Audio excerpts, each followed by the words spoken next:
everybody. Welcome to D&D Play 20 Presents. I'm Peter Dutcher. I'm the DM, and tonight we are going to play Out of the Abyss, a D&D campaign that is 5th edition. And what you're going to be watching tonight is a live D&D game where your interactions can help our players succeed or fail in their endeavors. This is kind of a nightmarish adventure, so if you are under 17, please get your parents' permission to watch. But if you are 17 or older, you and I are about to travel into a world of darkness, a world where dangers lurk down every dark passage, along every fragile ridge, and possibly behind every friendly face. I wish that I could say that this story was about a wondrous journey undertaken by our adventurers, a journey to explore the boundaries of imagination. But that is not what we bear witness to in this story. I mean, Peter, you are the DM, so you can say that, and you can just change the story straight up. That's what we're playing now. There is no nightmare anymore. You don't gotta ask your parents. It's dreamy, pillow. Yeah, they have to ask their happy land place. Instead, we are taken to the Underdark, a cold place of shadow and substance, of pearls, and nightmares. It started when each of our characters woke, shackled and imprisoned by the Drow, those elves born of darkness. They were to become slaves, but this was a fate none of them could accept. Watching for their chance to escape, they seized the opportunity when Chasme and Vrock demons attacked the Drow. After opening their cell and retrieving their belongings, our adventurers led their fellow prisoners to escape captivity. It wasn't long, however, before they faced new dangers of the 8-legged variety. They were set upon by giant spiders and phase spiders. That battle took far too long than it should have, and after they survived the spiders, several drow caught up to them, but they managed to defeat them in battle as well. Then, after losing members of their group to a gelatinous cube, and being victimized by 2 ropers, our adventurers were finally able to find a place to rest. Was it day or was it night when they finally woke? In the Underdark, there was no way to tell. But when they did wake, they continued their search for a way out of the Underdark, soon coming upon a 500-deep chasm covered with thick spider webs. As if they had not seen enough spiders.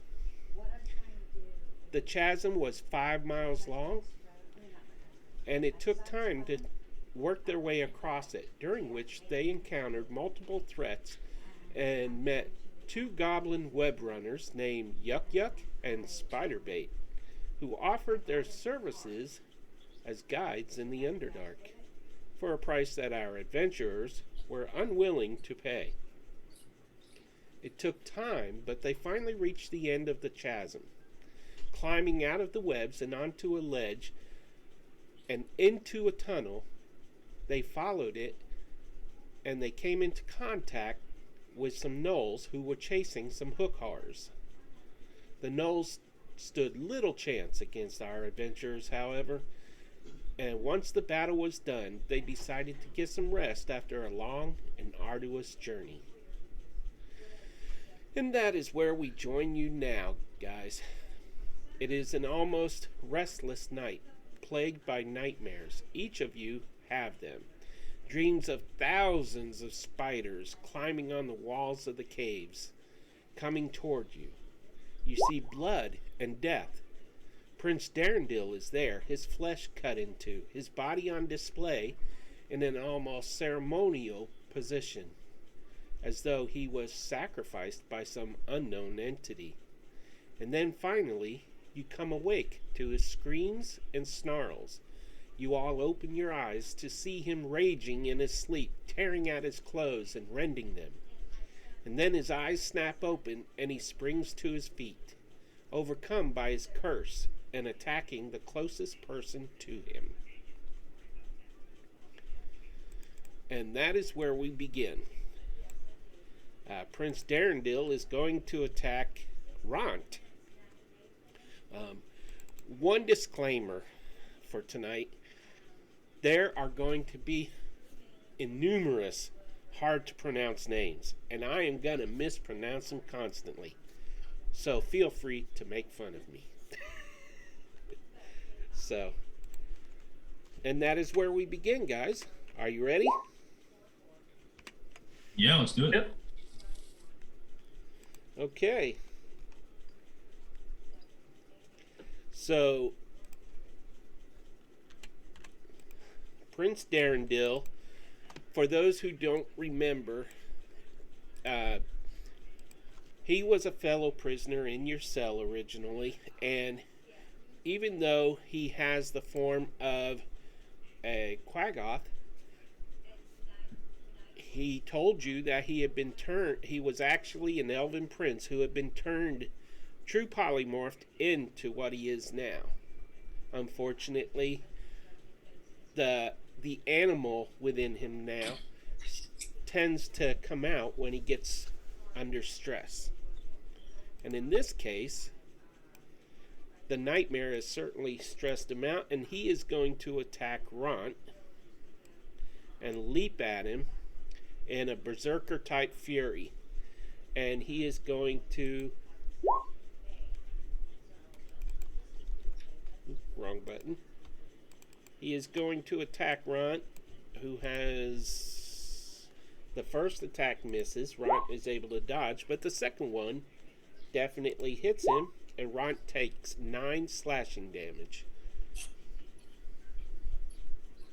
Who is controlling Ront? That'd be me. Okay. 9 damage on Ront, and...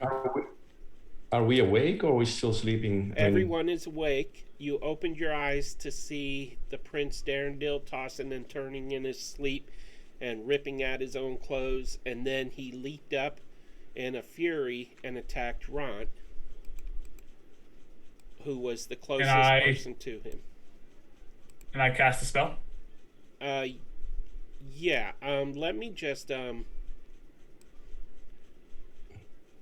everybody roll initiative. I'll do it for the NPCs. Okay.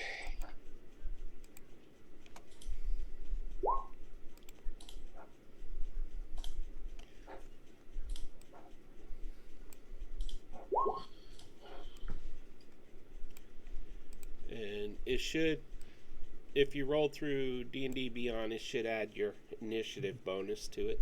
If not, you can add it by hand.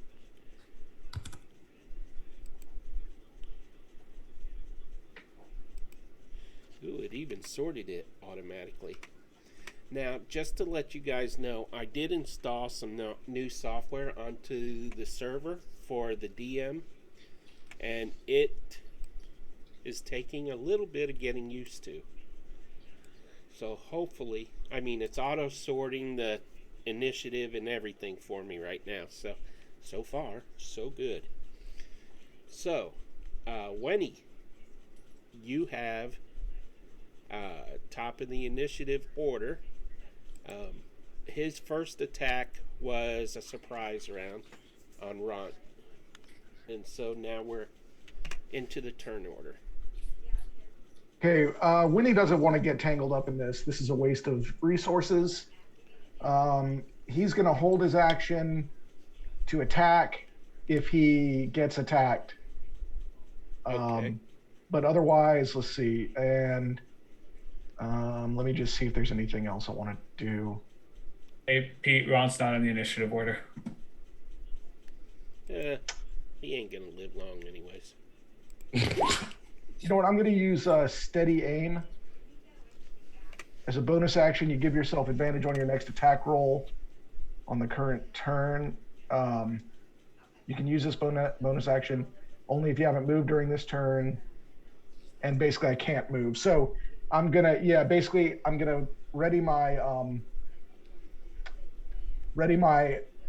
Action. attack and use steady aim to get advantage on it. Okay. So if you use the attack, make sure you mention that steady aim as well. Will do. And that's me. That is the end of your turn? Yes, sir. Okay. It is the prince's turn. The Quaggoth, formerly known as Prince. Well, the elf formerly known as Prince. What was that? I'm just putting in steady aim so you can read it if you need it. Okay, he's going to attack Ront again. That misses, and that misses. So, that is his turn. And he's just leaping on him in a fury, trying to rake at his face and trying to hurt him. He's obviously out of control. And it is Seraphim's turn. Okay, Seraphim's going to cast command on the prince. I need a wisdom saving throw from him. Okay. And Seraphim's going to yell, halt. Who controls the prince? Normally. That'd be me. Okay, you can roll. I'll do his attacks. You can do the saving throw. Unless you want me to take full control during the battle. I can do it. Cool. So he fails. Oh. Okay. So he is no longer allowed to take any actions. It lasts for a round. What word it's command, right? It's a one-word command? Yeah, I said halt.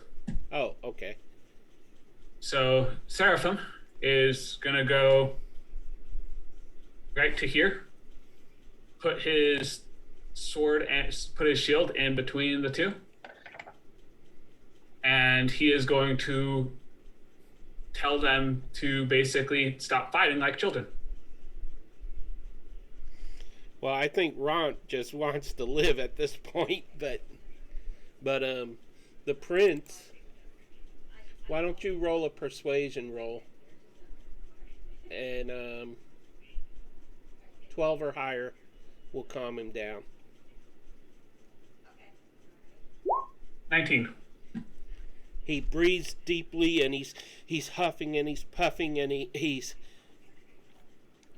somehow managing to get himself under control. And he looks at Ront and he says, "I am so sorry." And with that, he turns away and steps away, kind of mad at himself for having lost control. And that is the end of initiative, unless Ront wants to attack him. If he does, he's going to get a sword to the back from Seraphim. Well, you're controlling him, right? Right, but I mean, I think it would, just because I'd say that Ront wouldn't move doesn't mean that. Okay, so I shouldn't run. I don't think Ront would attack. He's not stupid. Yeah. He's not stupid, and he also probably doesn't exactly. He probably has some fear of Seraphim, to say the least. Yeah. Plus, he knows that Is he will stab him Shelob in the going back. to take an action? Shelob is looking to Winnie for direction, and had the prince not stopped attacking Ront, she would have tried to web him. But I think the situation is under control. So in order to not fan the flames, Shelob's going to stand down. Okay. And that would put it on Ront's turn. So what will Ront be doing? Ront is probably in a lot of pain. He just took 2 slashes, or I guess only one connected. It did quite a bit of damage. And his vision's also probably a bit obscured from Seraphim's shield at this point. Mm-hmm. And so I think he's just going to go to the other side and put some distance between him and the prince. Okay. And he has been slashed across the face. The wounds, they're from scratches on his face, so he's got blood in his eye and that sort of thing. And that is the end of initiative. Sylvan, do you want to heal him or should I? I can. I have probably more resources Sounds to good. heal, and I can give him a few berries too. okay. Yeah, I my plan was to heal him up to 11. And then give him 4 berries to get him to full.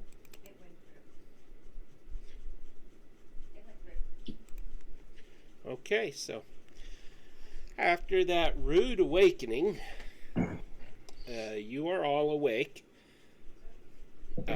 It was quite the exciting moment. And just as a reminder, we do have a turn order for a role play. And the order is Nameless, Seraphim, Wenny, and Zargos. In that order.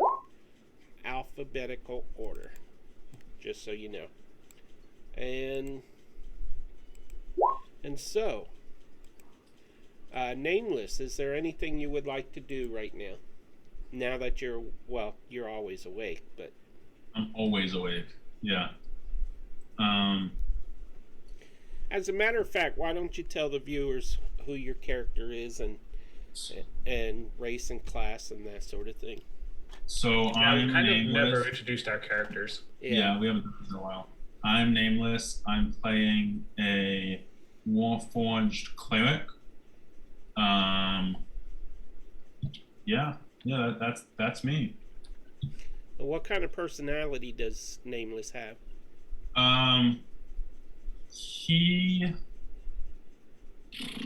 It has changed so much. Evolving, huh? Yeah. Okay. It was more like it was just so hard to keep the personality that I wanted him to have originally, which was like a scaredy cat.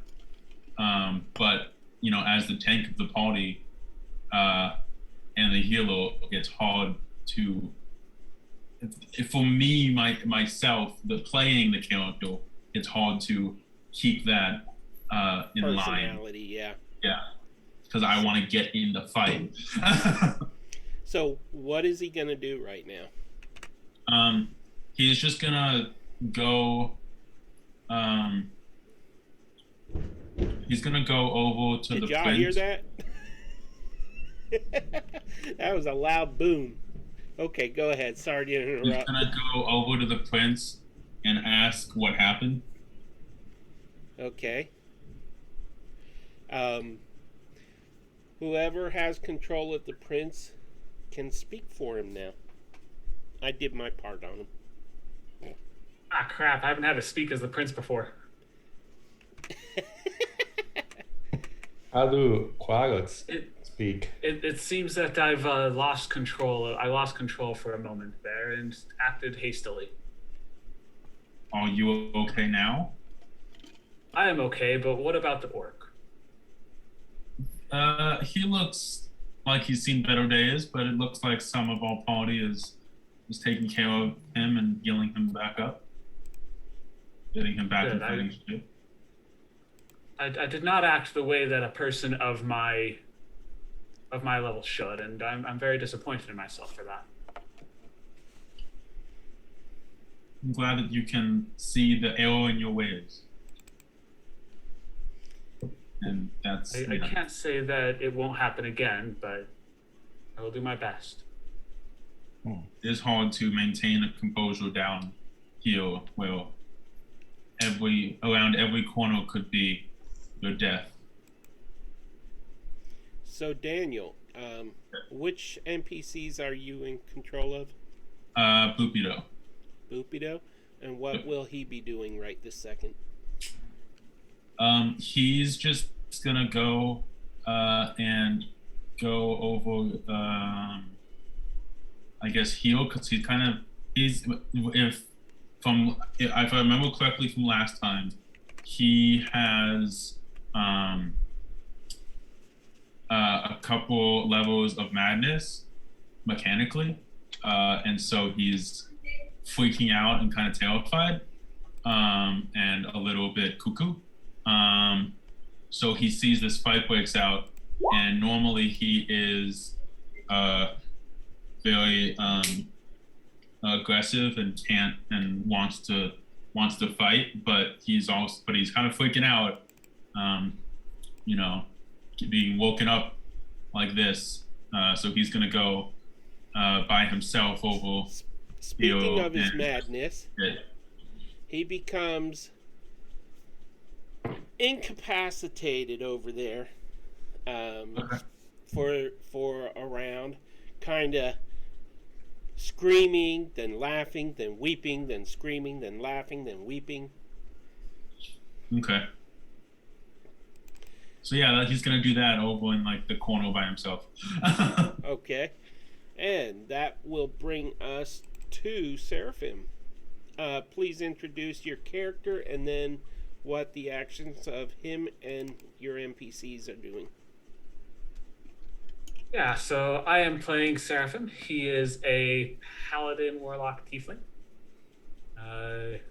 who unfortunately got caught unawares and was taken prisoner, and now he's trying to escape, make it out of the Underdark alive. And once he has Ront, once Ront looks like he's feeling a bit better, Seraphim's just gonna look at Ront and just tell him, for now, you're gonna stay at the front of the party. The prince is gonna stay at the back with me. And then he's just gonna kind of leave Ront to whatever's going on. He's just gonna kind of move to here and just kind of keep an eye out on the rest of the party and just make sure nothing sneaks up on us while we're getting ready to get out. Okay. And Jacob, will you be watching advantages and disadvantages tonight for me? Yes, I will. Thank you. And that brings us to Winnie. Good evening, everybody. I am Jefferson, and I'm playing Winnie tonight. He's a forest gnome swashbuckler and an aspiring archaeologist. This isn't his first trip to the Underdark, but he's never had trouble like this before. Being captured was not part of his plan, and now he was on his way to visit a group of friendly Myconid, and if he can get there, great, they may be able to help him, but if he can get to the surface, even better. Luckily, he's managed to find a group of traveling companions that have proven trustworthy and helpful so far, so that's been a boon. He feels responsible for Stool, however, with Eldith gone, so that weighs on his mind. If something were to happen to Stool, it would be a tough loss for Winnie. Right now, Winnie's a bit concerned about this madness, and he was keeping a close eye on the prince until he overheard Seraphim sort of say that hey, I'm gonna, I'm watching you. So Winnie will make a knowing glance at Seraphim and a nod, and then he's going to address the party and say, hey, look, if we need to be moving. If we're not moving, we are inviting death. I suggest that we get going. Okay. And Agreed. are you controlling? Oh yeah, you are controlling Shushar and Stool, correct? That is correct. Which and the spider. right. Correct. Also correct. So what will Shushar and Stool be doing? I think Stool is basically he's far enough away that I don't think he felt threatened, but he would definitely be concerned about that, possibly to the point of emitting his what are they called? Distress spores. No, it only when he takes damage. No, he's ready to go though. He needs to be back with his people, and I think he's feeling that. Shushar is distracted by how close the water seems. He may not have even noticed the combat because he's busy wandering around trying to determine which direction is the water is closest. Okay. And actually, if you want me to roll for that, I'm glad to. Go ahead. Let's see here. Investigation or perception? Survival? Either one. or survival. Nature. It's the same thing. Oh, that's a 6. Does he have any advantages yet? Is not as of right now. The only people that have advantages are Seraphim and Nameless. Okay. Okay, so he's confused, but he's going to wander over, and Stool's going to shuffle over and mount up on the friendly spider, Okay. ready to go. You, Winnie, you can roll perception. Let's see what happens when he looks. 19. You can smell the dank odor of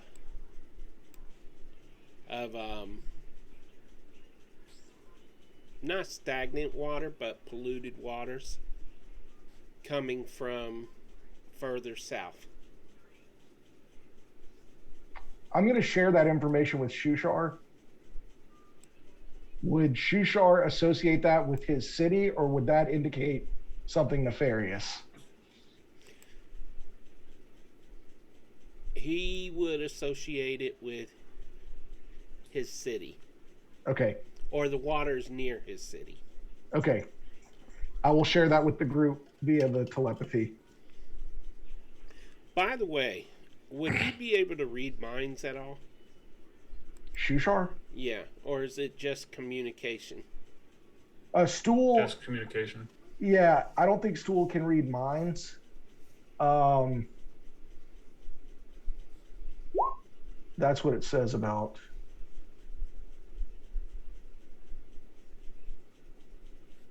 Yeah, so it's only Yeah. so it's voluntary. You can't just like look into someone's mind. Okay. So, alrighty, and that Although that brings would be us useful. to Zargos. Good evening, everyone. I'm playing Sargos Aragon, and he is a human ranger. He's a Gloomstalker ranger. He's always been quite self-sufficient, but he knows how to work with people. Particularly, he knows how to work to stay alive and work together. Being here in the Underdark has, let's say, allowed him to awaken certain abilities that he didn't know he had in him. And he's been able to adapt quite well, to be honest.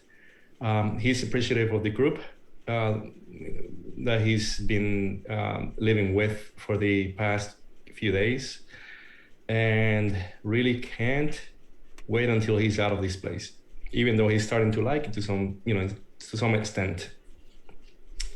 And are you controlling any characters, NPCs? No, I was controlling Mark's character. Okay. So what I'm gonna do right now, number one, I gave Ront some berries to help him get back to his feet. Okay. I see that he's well taken care of, and he's always shaking up. So I'll go to the prince, right next to Nameless. I'm actually walking to him so that he can see me. So I step out of the shadows and approach him. And I've had nightmares while in this place. So I ask him, what happened? I saw you losing control. Are you having nightmares too? And he looks Yes. at you. His eyes are wide with concern.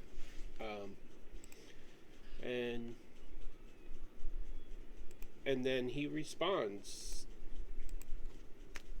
And sorry, Jacob, I'm used to taking control, so go ahead. So it would seem that my time down here has affected me in more ways than just the physical ways that you see. Right, I see. I'm a little concerned about this whole nightmares, how it would be affecting our psyche. I don't know if this is place just where we at right now, or if it's just this general area.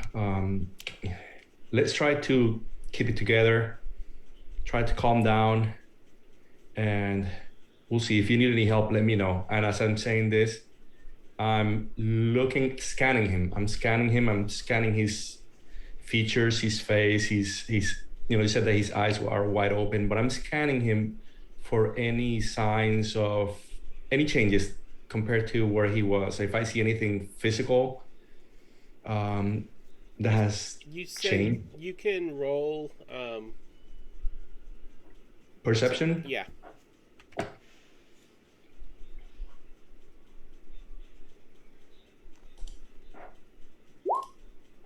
$22. Wow. You see in his stature, you see that he is not standing as tall as he usually does. He's kind of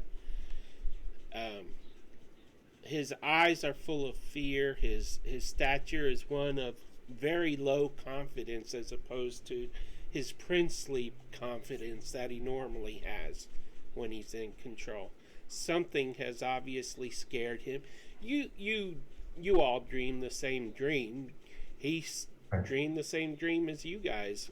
He saw himself splayed open in a ceremonial type of position on the ground, and it's obviously unnerved him. Okay. I ask him, are you hungry? Hungry.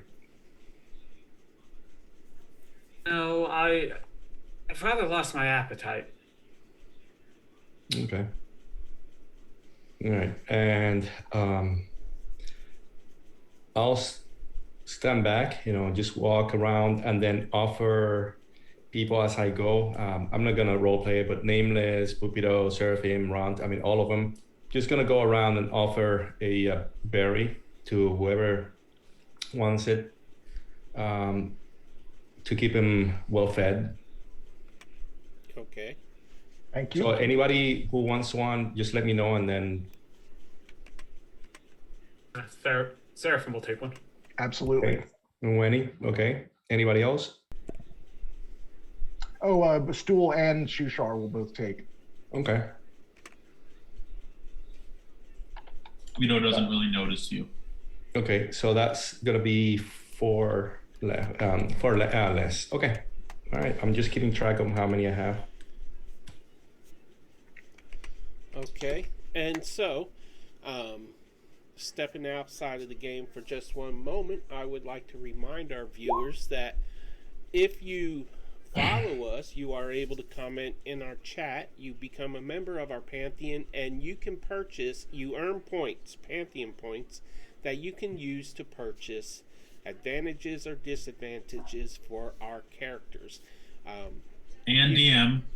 You can only the rule is you can only get disadvantage for the DM. There doesn't exist on advantage. Not true. So, anyways, all you have to do to check your balance is click that little blue shield at the bottom of the Twitch chat window, and that will open up and show you the purchases you can make using the points and your balance of points. And in addition to that, if you subscribe, resubscribe, or gift a subscription to fellow viewers, then you will gain access to all of our on-demand content. Every game that we've ever played on this channel, you'll be able to watch. And there have been some doozies. And in addition to that, whenever that happens, one of our characters, a random character, will get a secret gift that they can reveal if the player desires. And that will benefit them, hopefully, going forward. The top prize in that is if they roll a nat 20 when rolling for the gift, they will get a free feat. Free. Yeah. Free feet. Yeah. So, and that is the technical jargon out of the way. So, what are you guys going to do as a group now? I think the plan is to head towards wherever Wenny Picked up that scent, right? Yeah, I mentioned south seems to be the way towards the city. If that's where we still want to head. And south we go. So Yeah, it sounds better than any. That sounds as good a plan as any. I will need a marching order. Zargos, you want to do our leapfrog thing? Sure. Sounds like a plan. And now Bupido is feeling a little better. He's regained control. He's still a little bit. Are we going heel or heel? South. This way. We're going this way. Woo! A lot of circles just popped up. And so. Nameless, would you mind being between Yeah. Seraphim, the Prince, and Arant for the time being? Yeah.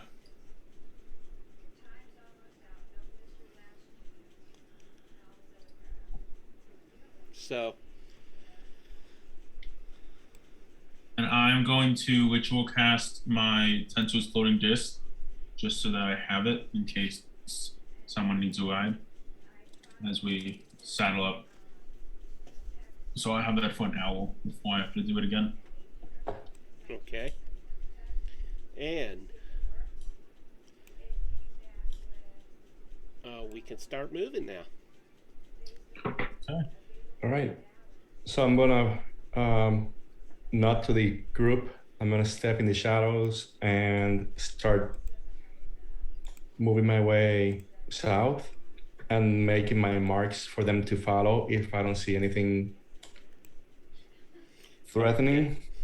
Well, the tunnels are dark as usual. Your dark vision is enabling you to see a certain amount of distance. You do not see any threats or any movement of any sort. All right, and which way was the water left? I mean, this way, south, or Why don't you give me a perception roll? should it be survival? Yeah, you could do survival if you prefer. Does he have any advantages? Zargos does have an advantage. I'll use it. And which way is it? It is 2 hour left.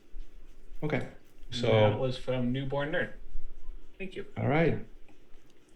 Thank you. So I'll just keep going this way, look both ways, and which way would that 21? Which way would it be then? It is coming from both directions. Both directions. Yes. All right. So I'm just gonna keep moving then down south, or I'm marking down as we go. Okay. Okay. Actually, it wasn't both directions, but you happen to choose the right direction. No. That's what 21 gets okay. you. Yeah. You know? I was right. I was looking at the wrong part of the map. Okay, so if everybody catches up to you, I can select all of your tokens and do that thing that I do. A thing you do. Yeah, yes. And as you continue on, you all end up entering a tunnel that leads to a stone bridge that is broken in the center. I hope you are all seeing this. Yep. Yep.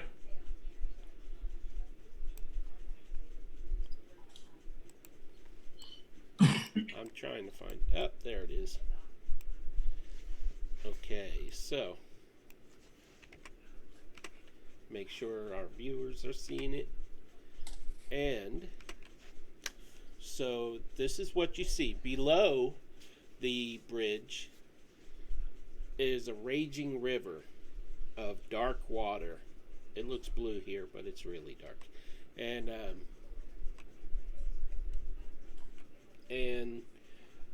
to the south, off the bridge, are some flowers that are glowing a pink light. And you don't see any creatures or any movement other than the water. And there is a little bit of a breeze Not probably from a natural wind, but more from the movement the river is causing, type of thing. So, and that is what you see. Winnie is going to scritch Shelob on the cephalothorax and see if she will cast a web across this chasm. Nice. Okay, what's the range on those webs? 30 to 60, it says.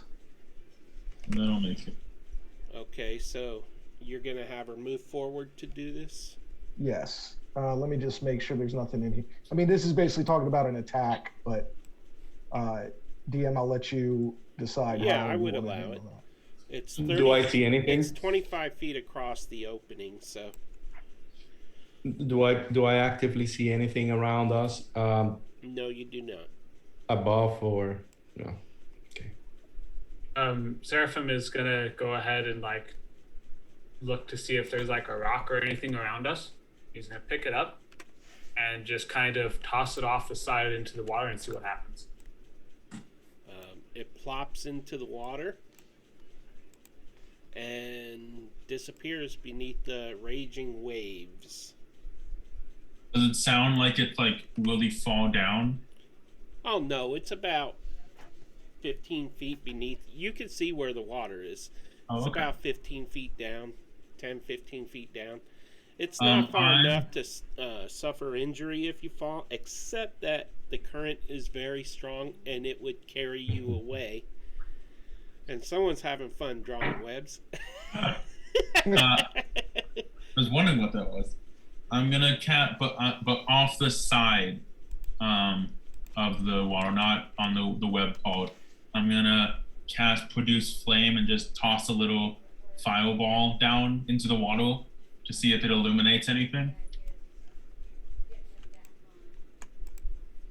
Give me 1 second here.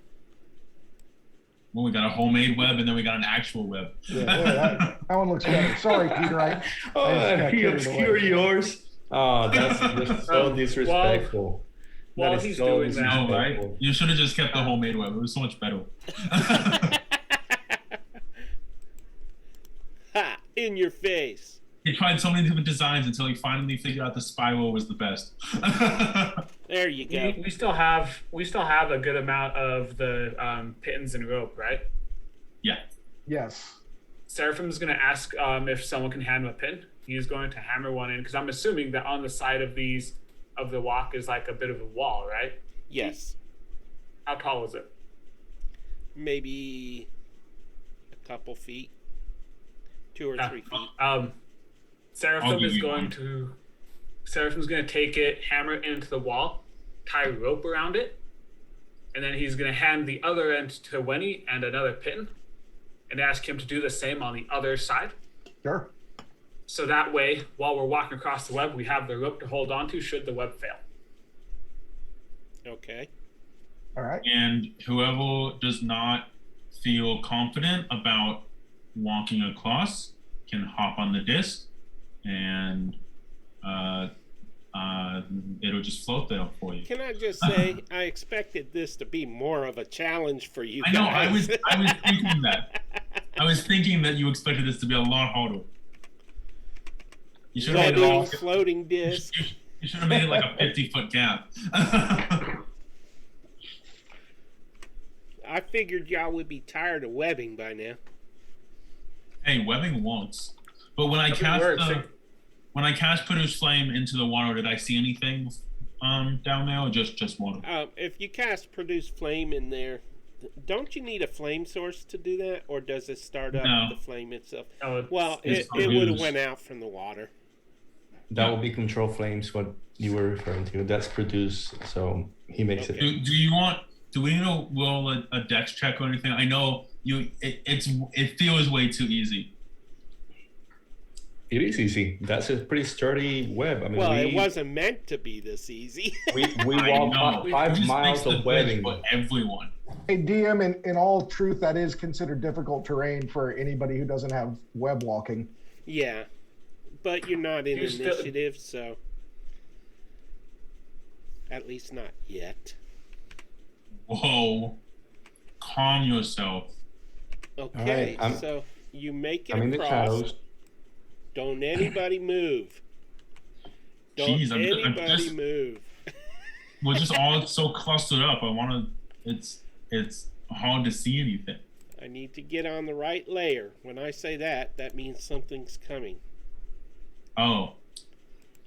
Oh. Go ahead. Hey, Shushan, it's some of your people. And so, multiple Koatoa show up that were approaching the bridge. They're carrying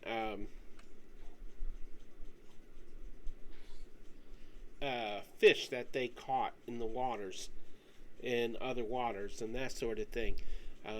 The one that leads them sees you all and shouts orders, attack! He's supposed to have a voice. So Be peaceful. Be the peacemaker. Seraphim would like to move up, put his sword in its scabbard, and say in Underdark to the leader, we mean you no harm. We are just traveling through here. We do not seek to fight. And I would like to try and persuade him to not attack us. okay, it's going to be a high roll, just so you know. Go ahead. 27. Oh, That's a critical. Not That's a just nat 20 27. right there. It's a crit. Unbelievable. Okay. So first we bridge the gap. So wait, I guess I can deselect all those guys.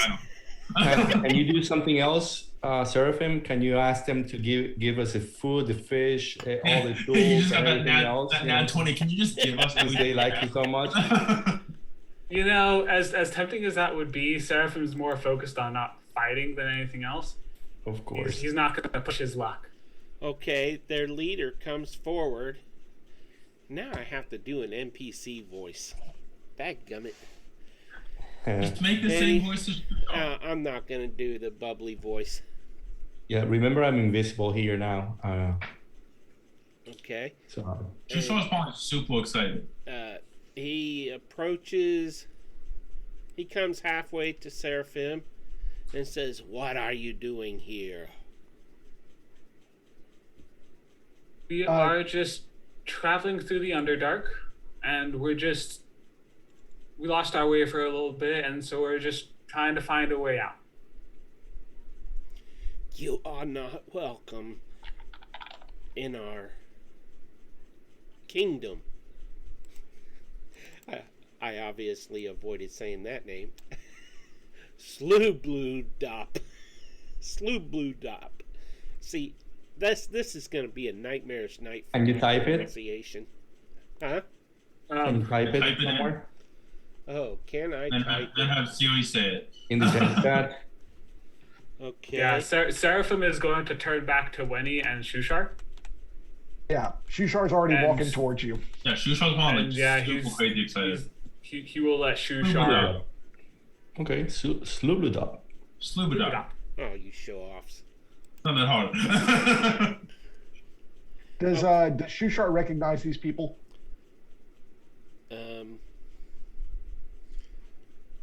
Where is Shushar? Oh, Shushar moved up. That's like walking up to like a random person in the city and asking if you recognize them. You know what? I need to... Shushar has found enlightenment, correct? Yep. And Maybe. And yeah, I mean I think that's why he's a pacifist and is able to, Isn't his name literally Shushar the Enlightened? I'm pretty sure. The Awakened. the awakened, yeah. Ah, Close enough. But it doesn't give me any notes on what that means. Well, he refuses. It's in his bio, actually, in the bot. Oh no, it's Is in the it? GM notes. Yeah. He is a complete pacifist. He doesn't fight or cause harm to any other creature, even refusing to defend himself or others. He gladly accompanies the party if permitted to do so. However, helping them in any way he can, other than violating his most sacred vow. He is familiar with this town, Slubludop, Yep. the Kotoa town near Dark Lake, and has navigated the twisting routes of the Dark Lake for many years. The Dark Lake is, well, we'll get into that later. He hopes to share his enlightenment with his fellow Kotoas, although he isn't aware of recent events in the city. He is aware that his people are slightly mad from time to time. Peter, more than slightly. Does it say why they're mad? Like mad as in crazy or mad as in angry? Mad as in unstable. So they're like Bukido a little bit all the time. Peter, I would like to do something while they're engaging in talking. Mm-hmm. So right now I'm hiding, or my invisibility. But then I like to be very quiet and stealthy and move around their troop or their group of creatures and see, try to perceive if they're ready to attack or not, if they carry something, interesting, anything at all. They are carrying spears, I believe, and just like fishing gear, spears, Let me just pull it up here. Possibly Yeah, they have spears and nets. Okay. Do I have to roll the stealth or no? No, not right now. Okay. So I'm just walking around and, close to them. They use their nets to catch the fish, but they also have the fish on strings so that their nets are free to use. Okay. Do I perceive that they can see me or no? Ooh, that is... Nope, they cannot see you. Okay. Dark vision can't see you, right? Right. Okay. CM, I think, is like true sight and devil's sight. And tremor sense, echolocation, maybe. Right. Now let me check. Like no, like vision. Quick. Their leader cannot see you. He is unarmed. And detect invisibility, I think that can also see me. So makes sense. So Shushar approaches and starts talking to the Koatoa monitor, which is what their leader is. And what does he say, Jeff? He will walk forward and with his hands raised and say, please, brothers and sisters, these creatures are with me and they are harmless.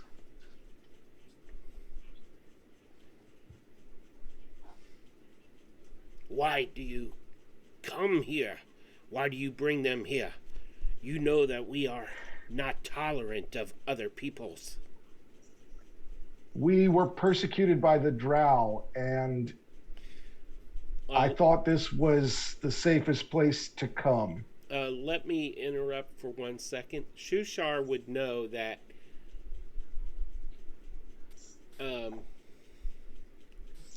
Slubludop is a port city on the Dark Lake. So other species of people do show up from time to time. And under normal conditions, they are welcome. Okay. In that case, that would change how Shushar would say, these creatures are merely looking for passage at the ports. Why are we being turned away? This has never been the case before. There is a new order, and we do not want outsiders to interfere. And who is this new order? Oh, you would ask me a question I gotta scroll to. I'm looking. Well, There, you guys are speaking undercommon still, right? Do what? Are they fishing? He's Fish. speaking fish language. Yeah. Okay. Blah, blah, blah, blah, blah, blah, blah, Yeah. blah, blah, Towese. blah, blah, blah, blah, blah, blah. Coatoese, yeah. No, it would be trying to undercommon. find No, it would be undercommon. It would be undercommon? Yep. Cool. I am. But do you speak undercommon, Winnie? No, Shushar does. Everyone but when he speaks undercommon. Well, I took deep speech Okay. thinking deep speech was undercommon. Okay. That's awkward. Shushar would know that the common god that his people worship is. Oh, I hate this. Does it start with a G? No. Blib Dual Pulp. Blibble bop. Lit to Paul. Blibble plop. Little pop. Blibble blop. There, pronounce that. Little pop. Blibble. Bip dual pull. Bip dual pull. You ever wanted Welcome to say to poop before, D&D but you Players can't? 20 This learn is how to the- pronounce random names. You ever wanted to say poop before, but you can't? This is the middleman. Pollute. Pollute. And so, this monitor says, there is a new order. We now follow Limugugan, the Deep Why Father. can't you just be like, we now follow Steve? Told you, I put a disclaimer out there. This is gonna be tough. Are these numbers going to be in the journal by any chance, or the His places name? where that we visit and the Are the names, you mean? the names of the places and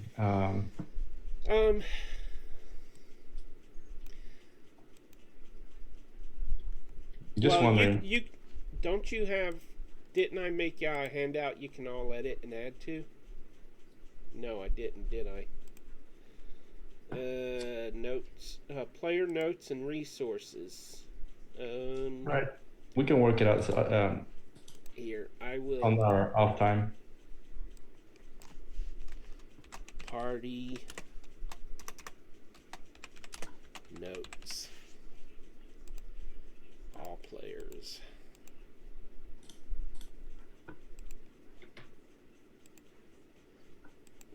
There There. you go. Yeah, And you can record those names in there. perfect. And so he says, we worship the Deep Father now, not the Sea Mother, who is Blibdul Pulp. There's no way I'm going to do a voice for these people if they're going to keep using these big names. When Seraphim hears that, he'll go ahead and move up, and he'll just say, If you provide us with a way out of your town, we will not do anything to interfere. We'll be out of your hair as quick as we can. Roll a persuasion. You're pretty good at it so far. So 18. okay.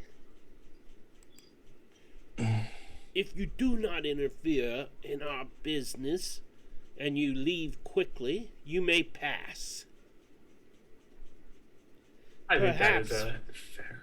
Actually, no, we will escort you. If you will surrender your weapons.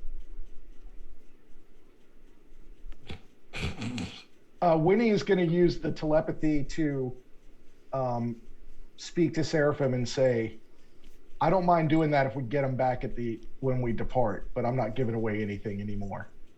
Seraphim's going to respond, we're not giving up on weapons. And do I believe him? Maybe an insight? The Koatoa monitor, you can do an insight What, yeah, what he said about the weapons and God. You believe I him? believe him. I believe him. Seraphim. So Seraphim, how tall are they? Well, the one you are talking to is probably not mentioned here. I got it. Koatoa are medium. Yeah, so around between 5 and 6 feet. How tall is Shusha?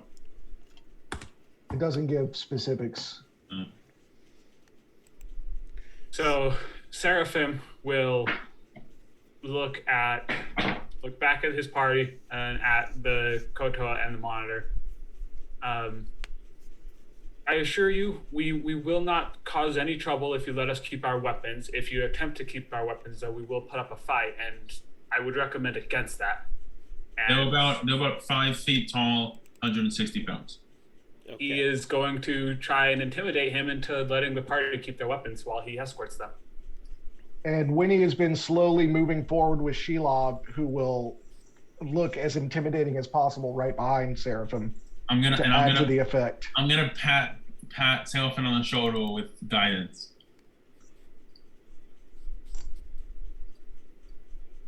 I am not giving them my weapons because they Well, they don't know I'm you're there. there, so That's a 22, Pete. Okay, give me 1 second. I just need to. he's like, I'm gonna just go and quit. Yeah, I'm going home, guys. See ya.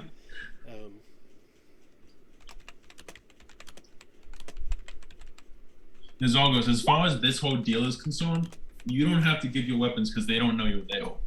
Right, that's what I'm saying. I'm not giving them anything because they don't even know I'm there. Daniel, check your Zoom messages, please. And Okay. what'd you roll? Oh, you're trying to intimidate him? He also gave me guidance. That's another D4, right? Yeah.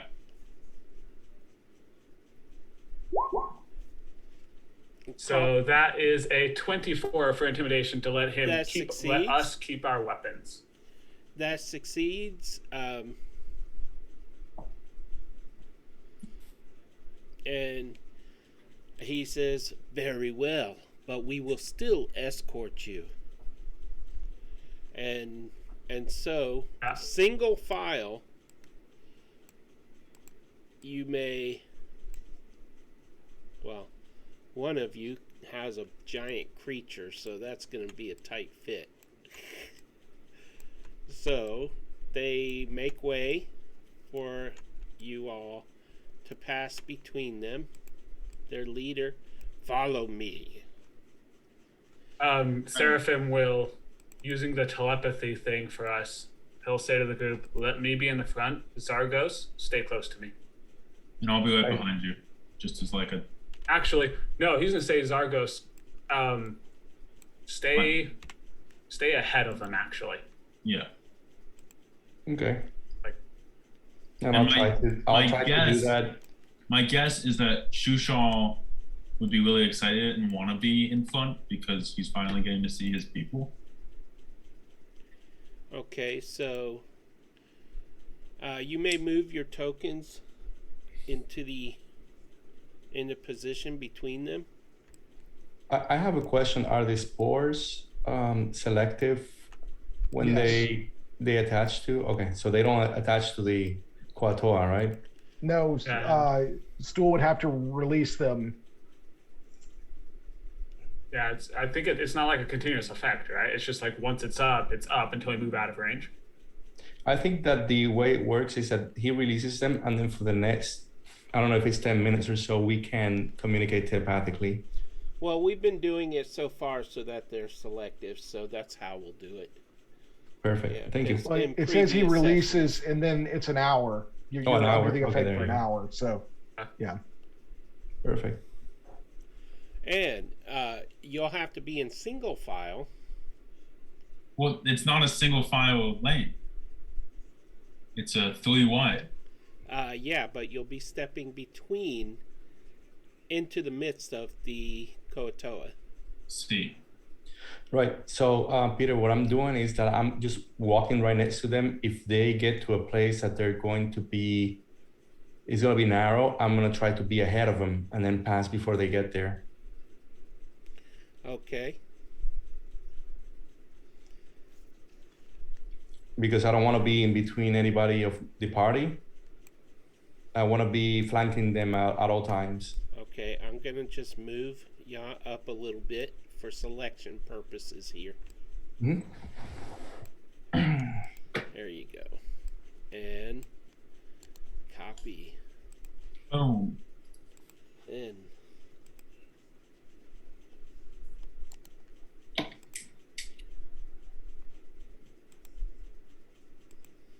Let me just double check this. And the prints did not get carried over.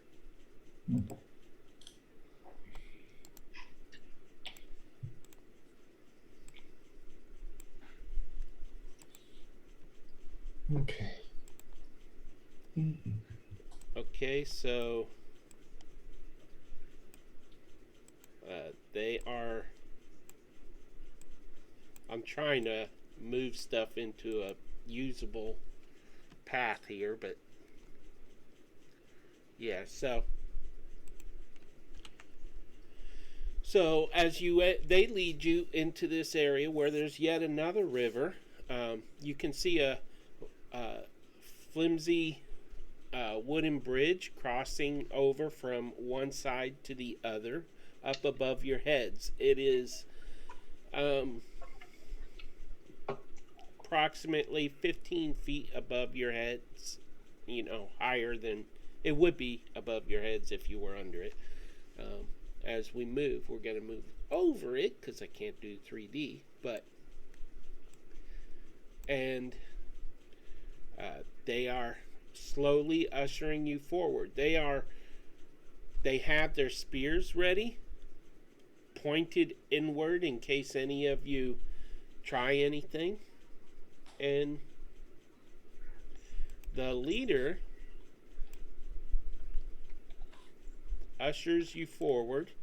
Two of the Koatoa stay near the leader at all times because they are sworn to protect him. Seraphim will politely ask the leader, would you mind having your men at very least point their spears away from us? We do not wish to harm you, and I'm sure you wish not to harm us at this point. How diplomatic. And they'll be more careful. And I have a question. Does this bridge look like it would support myself and a giant spider? I guess you're gonna find out. Okay.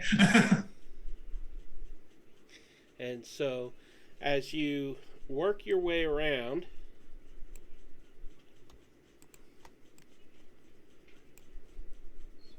you're going to be moving under the bridge.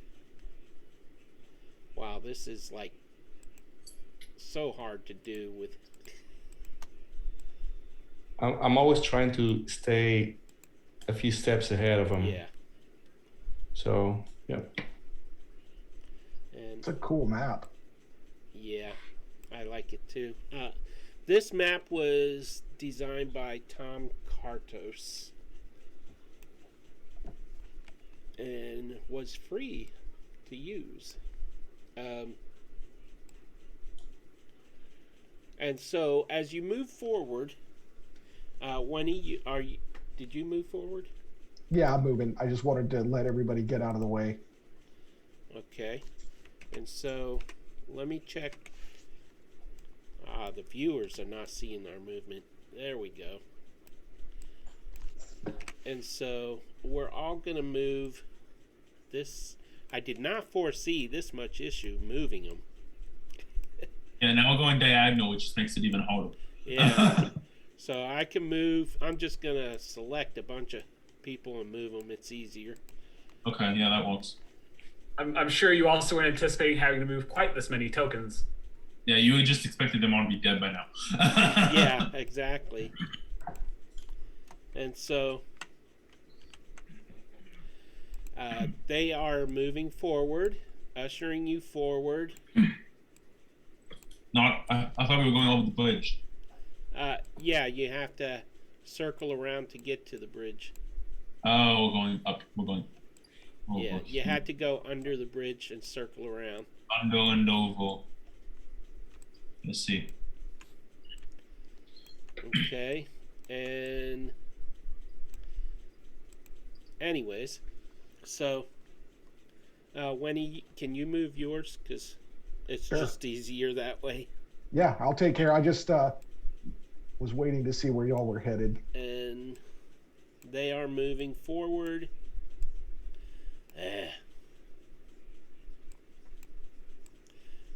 They are clearly not surrounding you at this point because they're all over the place. Yeah, maybe we should just try and make a run for it at this point. Well,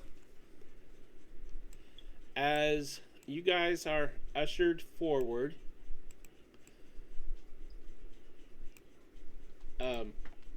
suddenly another group of Koatoa appears from behind the rocks, and they see your group being ushered,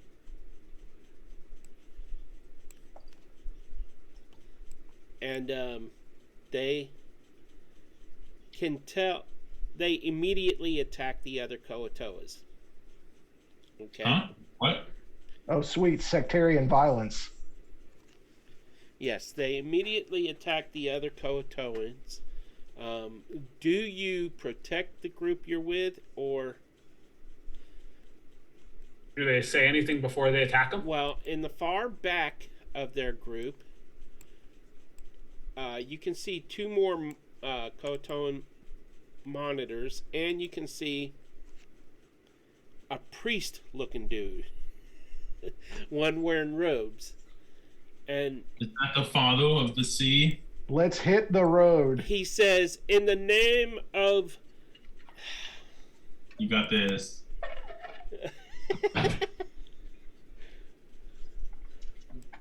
While he is Limo Gugun. Blibdupulp. Bliptulpul. Seraphim is Blibdupulp. while he is speaking. While he is In the name speaking, of the Sea Mother, attack them! And he is speaking to his men and telling them to attack the other Koatoa.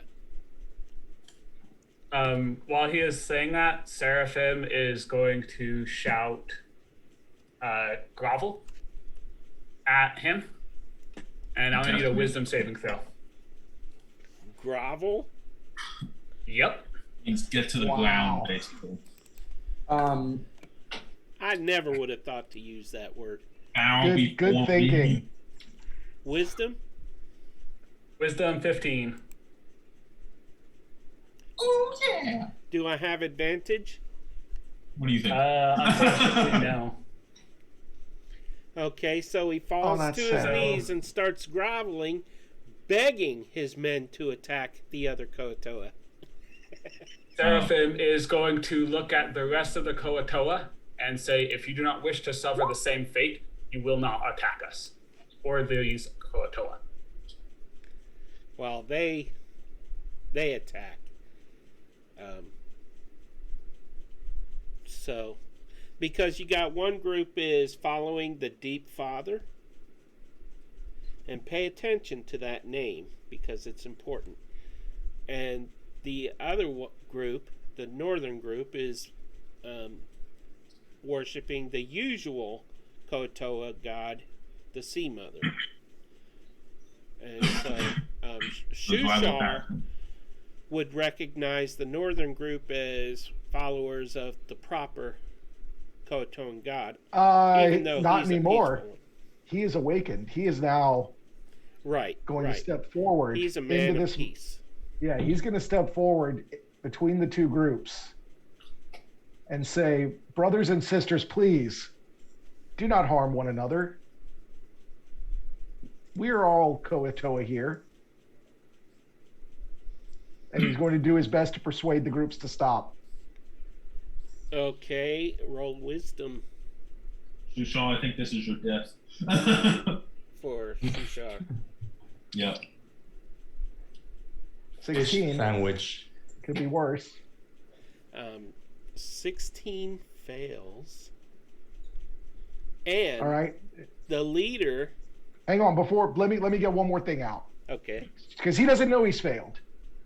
Please, brothers and sisters, we need not worship the Sea Mother or the Deep Father. They are so prone to violence and hate. Please Just worship me. join me and worship Istishia. She is the Ocean Mother, and she cares for all of us. She will take care of all of us. We need not fight. And Peter, well, he says that if I see aggression from that group, I'm shooting a crossbow bolt on the priest. And the priest is prone. Like the priest can't do anything for a round. Oh, okay. We need to He's run. prone or he's just kneeled? So with grovel, it's the same thing. He is kneeling, but he is effectively prone for the Okay. next round. All right. So I Okay, can barely so- see him. In response to Shushar,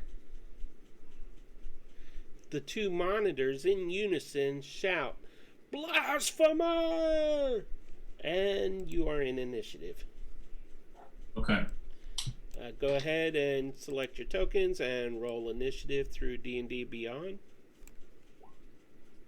I'm going to use my advantage from Jeff on that roll because that was Not terrible. I That wasn't any better.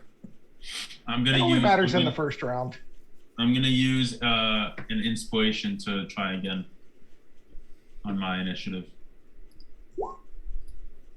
Okay, that's better. Okay, Zargos, you had a readied action, correct? I did, but I mean, it was to shoot the leader. But if he's prone, can I still see him behind all those guys, or no? Because if I don't have a clear, Yeah, you don't have a clear shot, but I mean, you have sharpshooter, right? So you Right, could I hit do. any of the other. Well, you could hit any of the front three without disadvantage for distance. well, I don't have any disadvantage with distance. Yeah, that's what I mean.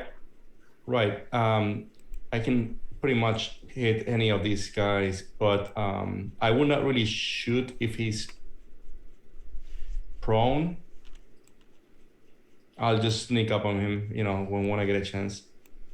Okay, and also if you remember, the lighting is the shape of the higher up rock. If you can't see one of the attackers, it's because they're on a higher level than you right now. You're kind of on an incline going upward at this point. And so Gotcha. if you plan on attacking any, this is for all of you. Make sure you can see them when you attack them. And so, Zargos, did you say you were going to attack one of them? I'm sorry. No. I mean, once I saw him grovel or so, then that changed the whole Okay. rating. So Okay, so so that puts us in initiative. I hope. Wow, that is a long initiative list. Winnie is first up on initiative. Okay, Winnie is, through the telepathy, is going to encourage his teammates to not get involved in this sectarian violence Not a bad and idea. run. We have nothing to gain here. We have to leave. They're going to kill each other regardless of what we do. We do not need to be among them. So having said that, he will hold his action, use his bonus action to steady aim, and hold his attack action for if he is engaged by a hostile enemy, and that's his turn. I have a question. I have a question regarding that. Don't they have your weapons? No, we did not give up no. our weapons. No, I scared him Oh, into letting us keep our weapons. Yeah, Okay. he intimidated him. Yeah, Yeah. if they were going to take our weapons, I was going to hand you a couple of get you to come over and hold a couple of things for me in the darkness. But we didn't need to do that. Right. Okay. So yeah, that's me. Shelob, on the other hand, is going to, let me bring up her card real fast here. Shelob is going to, she has a 30-foot climb speed. She is going to climb and dash 5, 10, 15, 20, 25, 30, 35, 40, 45, 50, 55, 60 over to here. Okay. Now, technically, you should have a full view now from there. I You're do. still seeing a little bit of shadow there. Unfortunately, I Oh. can't set dynamic lighting to. Okay, I'll keep that in mind if I have to make an attack. Okay. And that is Shelob's turn. Okay. So that puts us down at Zargos. I don't mind moving too, but at the same time, I want to have fun with these guys. I'm gonna center right here in the middle one. I'm gonna use this bonus action to cast Hail of Thorns. Okay. And what is the diameter of that? Well, is any creature who I thought that was going to show the spell. Let me just do it again. Hold on. Well, isn't it on an attack that you? Isn't it on a weapon that you attack someone with? Right, there we go. So I can shoot at that guy, and then everyone 5 feet away from him. So that would be 6 other guys, Whoa. 7 other guys. They have to roll a death save, and I mean they still get hit by the hail thorns. So Okay, and it did. well, no, ahead. I mean I wanted to roll. First, I have to attack and then hit, Oh, okay. and then I do the damage, and then I do everything else. Okay, go ahead and attack. All right, let's do that. Are you hitting the guy in the middle? The guy in the middle. Yep.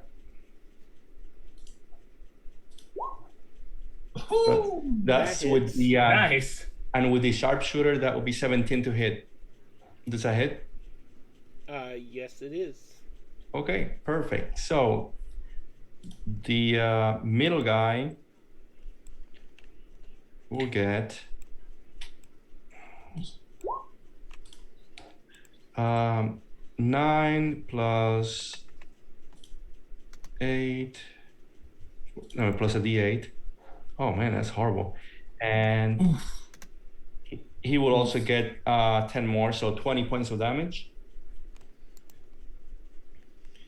20 points of damage is enough to take him out. Okay, and everyone else around him must roll a dexterity saving throw. And if not, they'll get hit by that or half of it if they save. Nice. First one on the left Everyone. rolls. The only one that doesn't get hit is the priest. Yeah, but everyone else. Okay, so the first one on bottom left rolls a 14, and it is a 14 to save, correct? Does he say there? Yeah, it is. It's a 14. DC 14. Okay. Okay, so that means he takes 3. Yep. Okay, let me make sure the viewers are seeing this too. Okay. So, -3. That's your first time using that in game, isn't it? No, we No. used it last session. I used it last time. Yeah, he used it against the drow. A 9 fails, so the middle one -7. -7.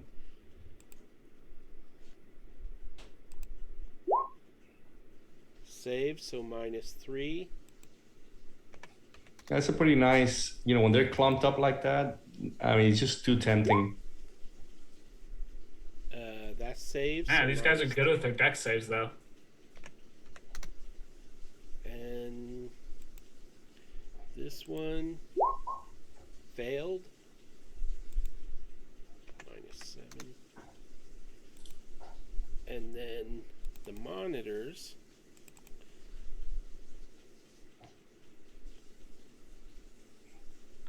Why is it not giving me a character sheet here? There we go.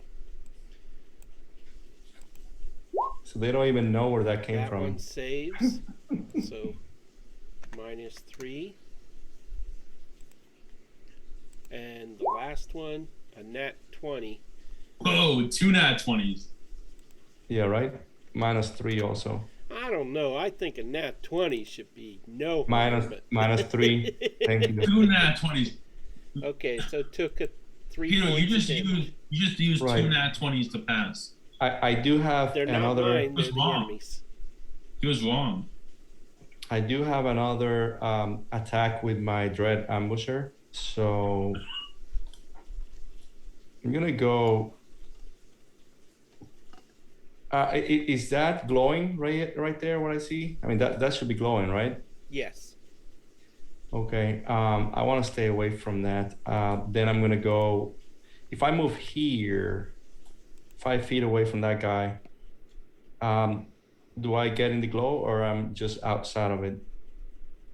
You are slight. It's only a 5-foot reach, so it's outside. So I'm outside. Yeah, okay. but And it's just a plant that emits phosphorus light. Right. So what I'm gonna do is that I'm gonna be shooting that guy with my Dread Ambusher. And Which guy? The leader? Oh, the priest. And then I don't have any disadvantage because I'm at close range. I'm right next to him. Because if you're prone, you should have disadvantage with ranged weapons unless you're right next to him, and then you have crossbow expert. Okay. Is that correct, Jacob? The only thing I know of is prone, you have advantage on melee attacks. I don't know about. I would assume if he's 5 foot, the only thing it's basically a straight roll though, because for you, that wouldn't affect a melee attack. But 5 feet usually is disadvantage. But if it's crossbow, it's just a straight roll, I think. Right. Well, with with the prone, my understanding is prone with ranged attacks is a disadvantage because of because the guy is lower and it's harder to hit. Yeah. However, if you're right next to him, there's no disadvantage. I mean, there will be disadvantage if you don't have. Since there's no disadvantage, and you would normally have advantage with him prone, you get advantage. Right. So he wouldn't. So because it's a ranged attack, he actually would have disadvantage of what he's saying. So technically, it should be a disadvantage roll. Well, but except he has would be since you have crossbow expert, it would be just a straight roll. No, but they can't see me, so it's still an advantage. I should have advantage because I'm invisible. So, okay, yeah, then you'd have advantage then. Yeah, that's what I'm saying. So I do have an advantage. With the prone will be a disadvantage, but I negate that with being right next to him. Well, in this case, I'm gonna give you advantage regardless, just to keep us moving. Right. I try to do the sharpshooter. I mean, all my shots will be sharpshooter unless I specify otherwise. So that will be 11 to hit only. Will that hit? And that's on the leader, right? On the leader here, 11. Let me pull it up. It does not hit. Okay, so I miserably fail that. So I'm gonna move away. I still have 10 feet of movement. And I'm gonna get closer to the stairs right here. Okay. All right. And that's my turn. And that brings us to the priest's turn. Now, he is prone. Can he stand up now? Half his movement? He is prone for the round.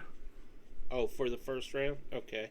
It lasts a whole round. Okay. So that brings us to one of the Koatoa that, it is going to be really hard telling these guys apart. Yep. Put a marker on them then. Yeah, this is That is a great idea. This is K1, K2. I have those every once in a while. It's not very often. I'm just going to put an A on the group that's with you. You could also attack by groups, maybe, right? Make it faster.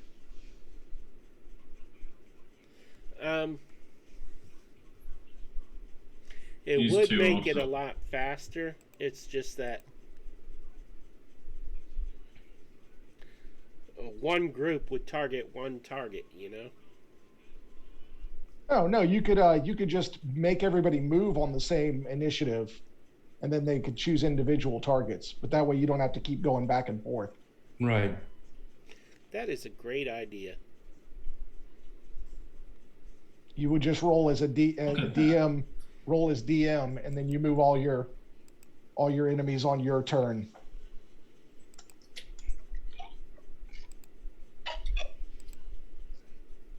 So 1 Koatoa from each group, plus the monitors and the priest.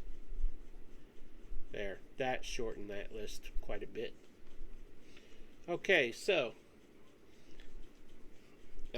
they are going to movement 30 feet, rush forward 5, 10, 15, 20, 25, 30, 5, 10, blah, blah, blah, blah, blah, blah, blah. They're just going to rush forward. Only two of them will get in an attack on this round. And that one doesn't have an A. So they will attack, and these others will be rushing forward. There. That is a crowded map. Okay, so. Who has Fireball? Who has what? Oh, I was asking who had Fireball, because right now would be like the perfect time to use it, but let's be real, none of us are high enough level to even come close to The closest I have is Burning Hands. Yeah, like So I think which that's is a third level spell.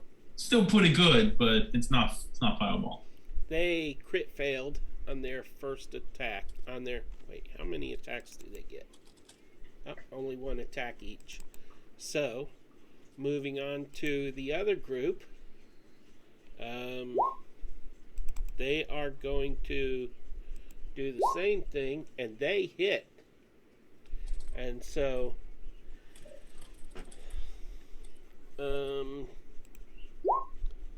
they do 4 points of damage to each one. Well, 1, 2, 3, 4, 5. So 5 targets. Minus 4. Minus 4. Minus 4. Minus 4. And minus 4. And that is their turn.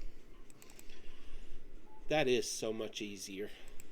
Nameless, it is your turn. Okay, I am going to move up to heal and then cast Burning Hands on the entire group. 15-foot cone, which hits everyone, I believe. Okay.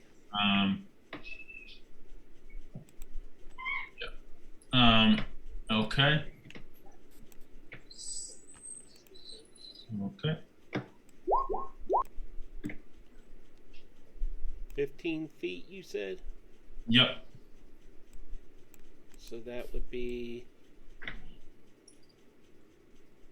5, 10, 15. So you are able to get from your position. Oh, it's 15 feet range? It's a 15-foot cone outward. Alright. So I believe. But does it say the distance it goes? It's from myself for 15 feet out. Okay. It's a 15-foot cone, yeah. 15. One of the monitors is missed. Oh. That's kind of in the same square. Yeah, they all get hit. Okay. So. They all take 9 damage. 9 damage? All of them? All of them. Do they get a save? Yeah, they have to make a dex save. Okay. We know how dexterous these fish are. Yeah. Okay, so the Dang it. priest saves. Is it? Do they suffer half damage if they save? Yeah. Okay, So so yeah. it was 9, so that would be -4. Okay, and then the monitors.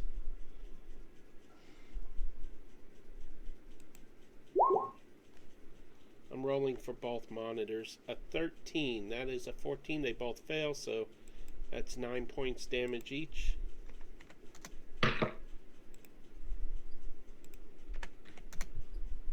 And then the Koatoa, rolling for all of them because it'll save time. They each fail. So By the way, the priest actually has disadvantage because he's prone. Sorry, I missed that. He does fail. So he takes an he extra was the 5. first roll, so he would have failed. So take another 5.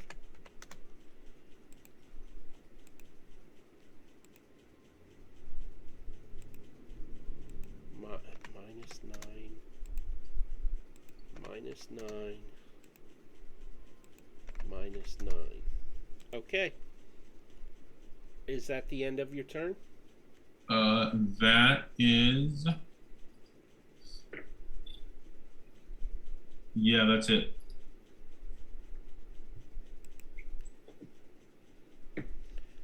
Okay.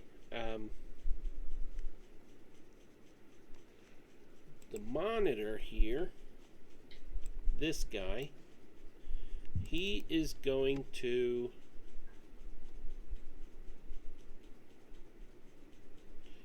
wow, these monitors are useless. He is going to rush forward and take a bite out of Shushar. No, It's not nice. It's not nice, but Rolls yeah. a 22 to hit Yeah, I'm 90% sure that's going to hit. and does 4 damage to Shushar, and then it, let's see, then it lashes out again. Does a 14 hit? A 14 is going to hit. Ignore that roll because let me see how this goes. 1 bite attack and 2 unarmed strikes. Okay, this one, 19. 19 is definitely going to hit. And a crit. Ooh! Crit. I think Shushar might die. So Shushar takes. Ooh, they do lightning damage. They're not useless. 9 points. 4 of it is bludgeoning, and 5 is lightning. And then for the second, the crit, it is 8 points bludgeoning and 11 points lightning. So that's No, that's including it already. I think that's including it. It's 19 total. Right? Because he has the 2 second and the roll 5. is 2 strikes. It's 2 strikes. Yeah, it's 2 different strikes, so it's. Oh my God, he's down. Yeah. 19. He's at -4. Plus, hang on, let me do some math, folks. 26. Yeah, plus the 4 up there. I believe Shushar 20. is deceased. It's 28 points of damage. Yeah, he's down. He's at -4, which is Rip our fish. dead. Is he unconscious or dead? He's Well, unconscious. Okay. Yeah, but Does he follow the same rules as us? The double hit points, or? probably. Well, it calculated in the crit in the second hit. No, what he's asking is instant death is you have to take double yeah. your total hit points Yeah. to die. That's how I would assume. So he's merely unconscious. Right. So. All he was doing was preaching the word. Yeah, now he's down. I know his plight. So, That is, I forgot those guys. It is Boopido's turn. I forgot those guys did lightning damage. Okay. Boopido is going to... Can I RP? Stool does a little sad shiver when Shushard hits the ground. Who does? Stool. He Okay. does a sad shiver. Alrighty. By the way, Apologies for speaking interrupting. of Stool. Right now, Nameless and Zargos are out of range of the telepathy. Boopido goes heal. Boopido I would think have most to of go. us are out of range. Yeah, Boopido to get there would have to go this way, and then there, and then there. Okay. So he will go light, heal, and shoot oval Shushaw since he's down, with the light crossbow.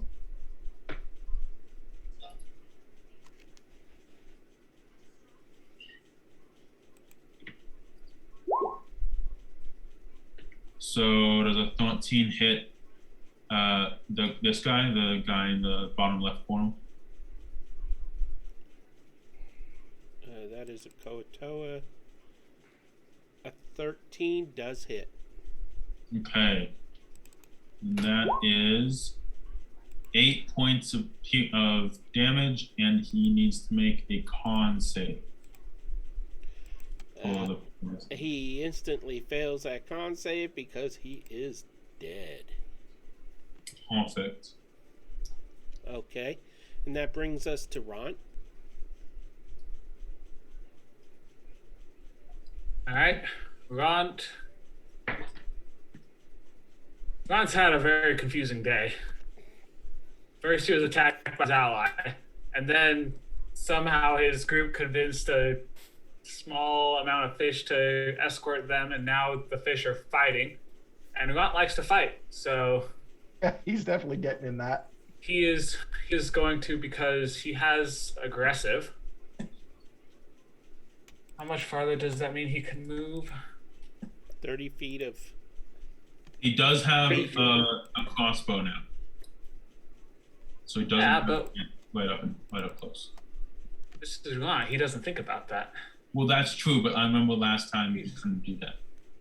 He is going to go to there, and he's going to attack this fish boy Okay. with his great axe. That hits. Ooh. Are you using That your advantage. advantage? If you have it. I don't want to, because I wouldn't have done it in that instance, to be Oh, fully beautiful. honest. Okay. As much as I would love to use Nat 20, I wouldn't do it, so I feel like that would be a little too metagamey. Okay. It's fine because he pretty much killed the dude anyways. So it's just 4 points of slashing. Yeah. That kills him. Okay. And All that- he is all that- going to All that roar fire at the other that's people. going. Okay, let's try to talk when it's your turn, because you're over talking each other a little bit. So, Jacob, what did you just say? After he rends this fish with his broken great axe, he's going to, as he does, he's going to give a little roar at the other fish, basically saying, "I'm coming for you next." Doing that jaw thing like Jeff Kanata does on the dungeon run, huh? Sure. Okay, so that brings us to the prince, who's had an even worse morning.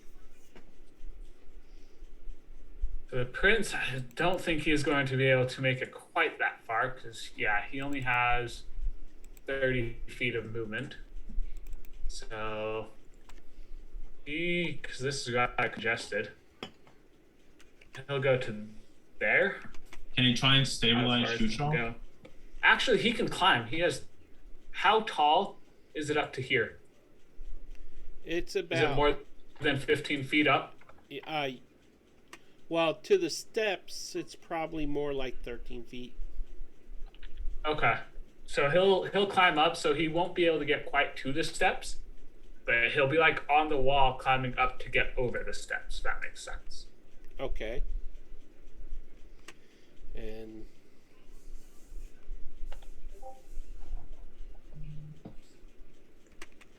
okay, so that brings us to Seraphim.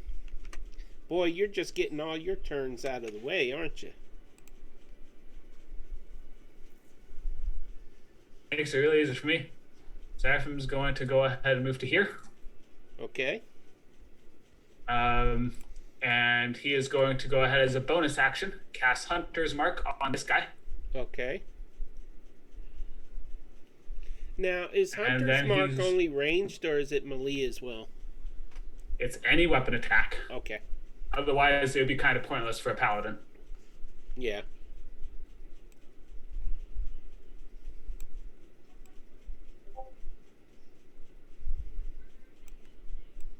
Wow.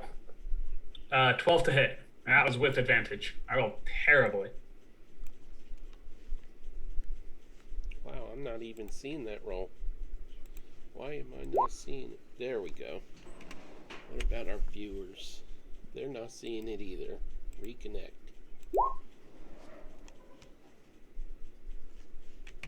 Okay, so 12 to hit is... Yep. Nope. Yeah, I didn't Missed think so. it by that much. I rolled way too well on all of my intimidation and persuasion for that to hold up. So I kind of expected that. Is that the end of your turn?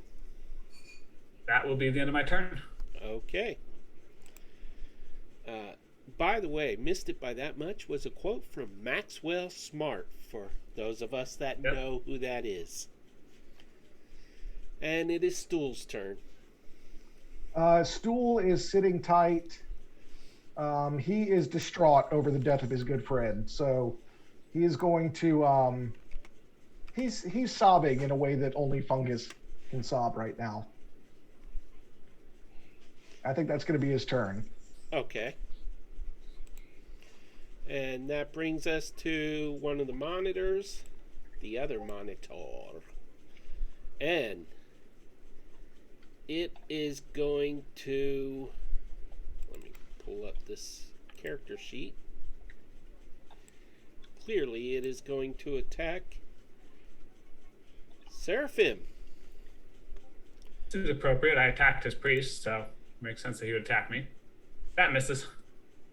Okay, he tries to bite you, he misses, and then he lashes out an 18. That barely hits. Okay, and lashes out a second time for 21. Does he have disadvantage? Jeez. Nope. Those both Okay, hit. so that is first hit is 8 bludgeoning and 5 lightning.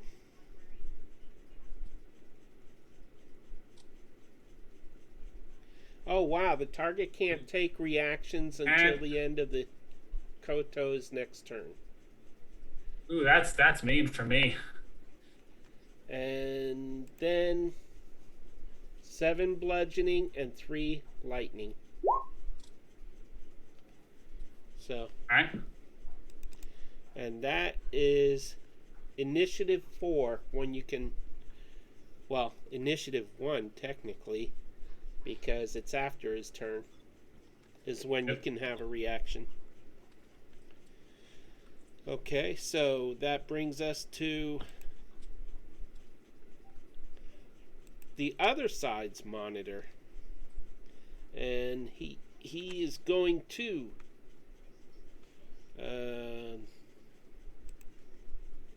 let's see, 30 feet of movement. He's going to move to there and take a swing at that dude right there.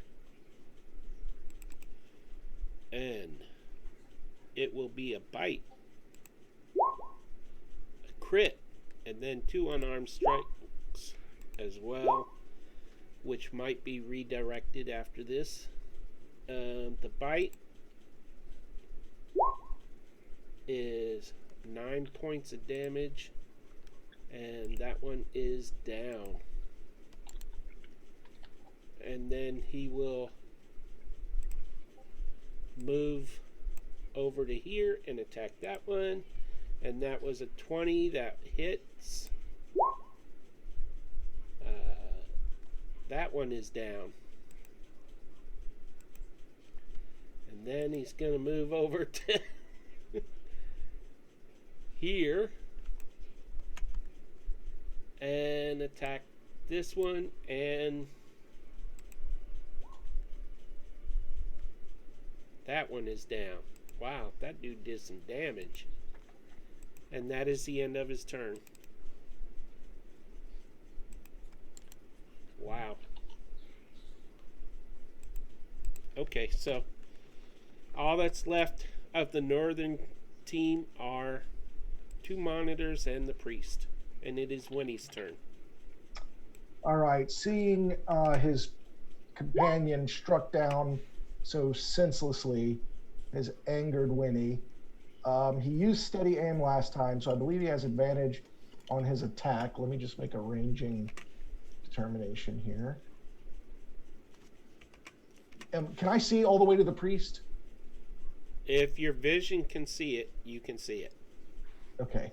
Is he still prone or not anymore? He's prone until the start of his next turn. So until his turn, he can use it. He can use his turn to stand up at half his movement. Okay. In that case, how about this creature? This creature here, is he prone? Only the priest was prone. Okay. All right. Then Winnie will take his shot with advantage from his drow crossbow at this Dudley. I think, sorry, Jeff, I think that's on our team, that guy. Oh, this guy? Yeah, these other No. two. This one and that one are not. No, and what about this one? This one This is one on is. your team. Okay. Okay. If this one is not, I will shoot at him. Sorry about that. Yeah, no worries. Yeah, this one is not on your team, and this one is not on your team. This is getting Alright. confusing. Oh, look at that. 11s across the board. Wow. Those miss. I don't have an advantage floating around over there, do I? You do, but it's 11 either way. That's right. I've already rolled it. Duh. Thanks. Sorry, it's been a rough week. Very Okay. good. That'll miss. When he will utter a gnomish swear word under his breath, he will bonus action steady aim, and he will sit tight on Shelob's back. So that is his turn. Okay. And it is Shelob's turn. Whoop. Okay, Shelob will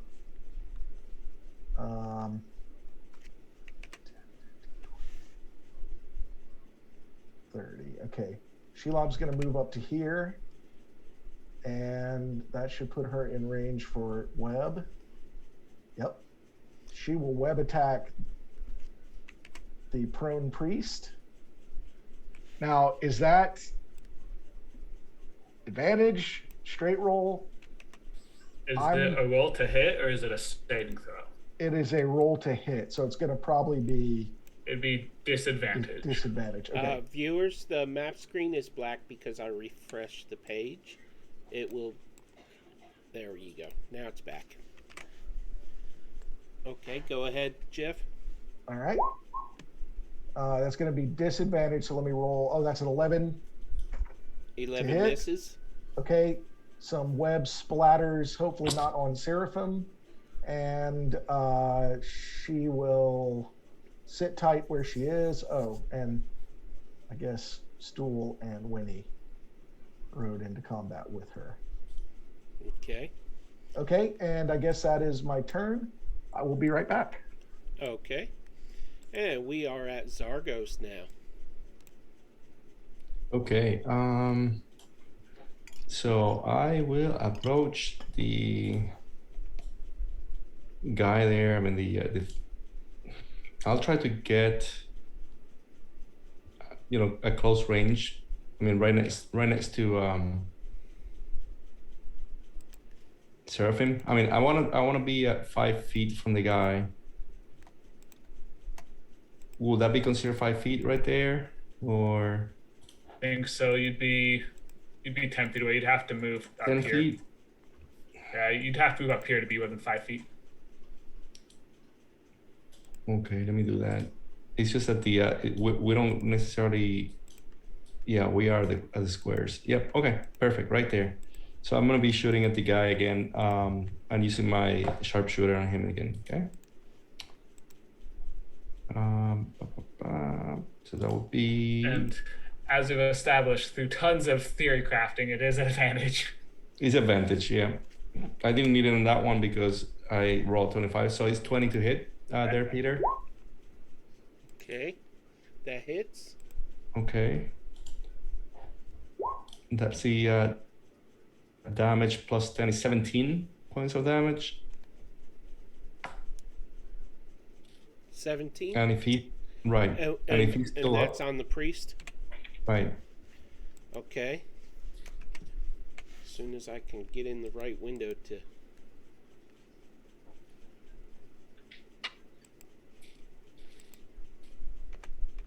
I'm gonna roll for a second attack if he's still, He's still alive. All right, so does a 16 hit? 16 does hit. Okay, and the damage on that one too would be 18 more. So I use my attack and then my bonus action to use my crossbow expert to do a second attack. So after that, I'm actually moving away a little bit again, There you go. Okay. And that will be my movement, my turn. That's it. Excuse me. Alrighty, so it is now finally the priest's turn. He stands up using half his movement. Not that it matters, he isn't going to go anywhere. And, Oh, I'm sorry. Sorry, I forgot. He has to roll the con save for the poison. Sorry about that. a 6. So he's actually unconscious. Sorry, but I did it on time. All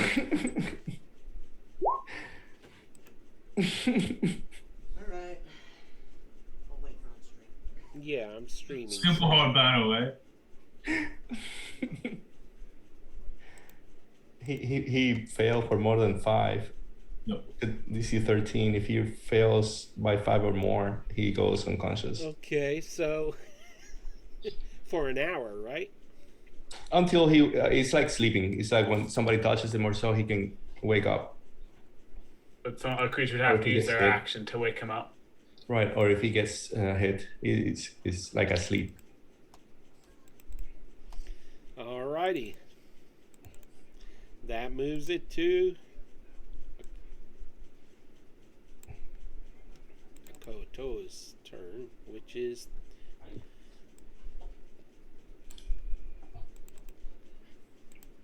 let's see. Spear attacks all at once. Oh man, 18. And they lash out at okay. 5 piercing to okay. 5, 10, 15, 20, 25, 30. They'll all attack the same guy. And he is still standing. That was quick and easy. Yeah. And that brings us to Nameless. Okay, I am going to come up next to the priest and smack him hard with my warhammer. You do know he's unconscious, right? Yep, and so I got advantage on that. I assume a 13 misses. Nope, a 13 hits. 13 hits. Okay. Nice 14 damage Okay. in his face. Yeah, but you also woke him up. Yeah. And so... Well, he is the core of the problem, so he had to be taken out, you know, He is eventually. still alive. Anyway. Do you have any other attacks? No. But I'm gonna be like, look at. There's no one else here to protect you. You might as well surrender now. Roll a intimidation.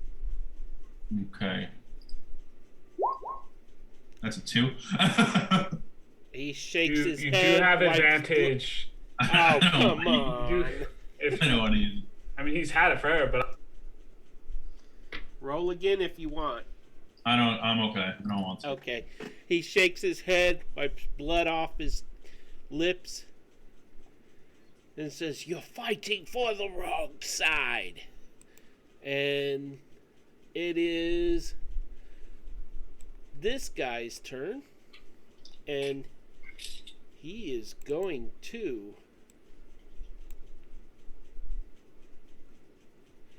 let's see. He can't move away from these guys, so he is going to attack Ront.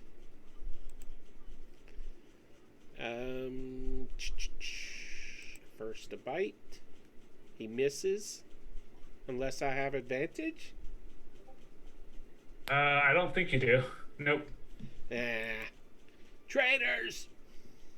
A 21 to hit and a 20 to hit. Those both hit.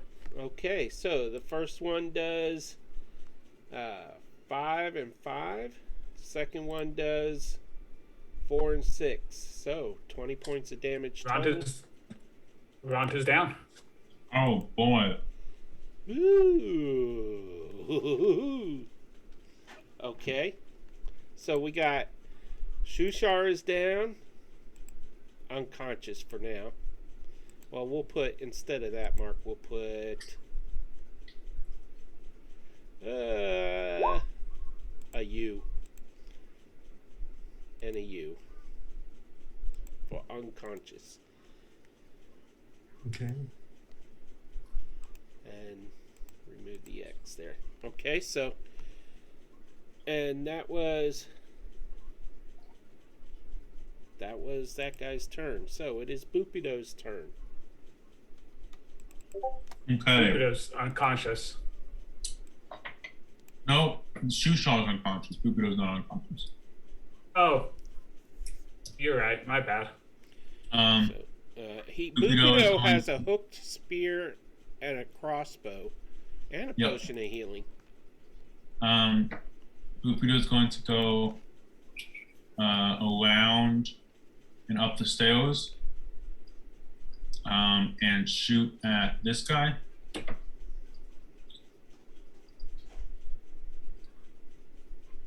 Okay. Does a 23 hit? It does hit. Okay. That is 5 damage, and he has to make a con save.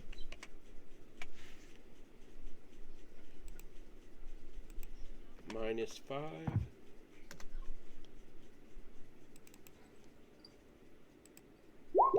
-16. Makes it. Okay. Thank Bless you. you. And And that is his turn. now it is Ront's turn. That saves. Ront is unconscious. So that's just a D20. Hey, Peter, by the way, I noticed that Shushar isn't in the initiative. Shushar's not in the initiative? He He was not. taken down pretty He is quickly. not. Yeah. Sorry to interrupt. Oh, I just wanted sure. to take a moment. Right. We can add him at the, yeah, cool. All right. Oh, it put him in order, wherever it put him. A 7. Okay, so. Alrighty, so it is Ron's turn. That's Jacob, right? Yep. He passes his first one. So close on that 20. Okay. My voice is going. Oh, that's his turn. I forgot he was down. Yeah. Okay, so It's the just his turn. prince is now up. He was climbing up the wall, I believe. Yep. Let's see.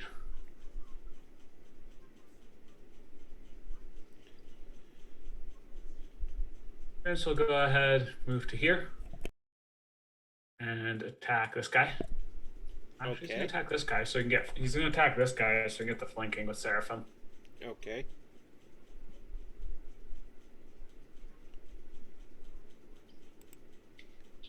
First attack, 21 to hit. That hits. 6 points of slashing damage. Second attack is a 22 to hit, for another 6.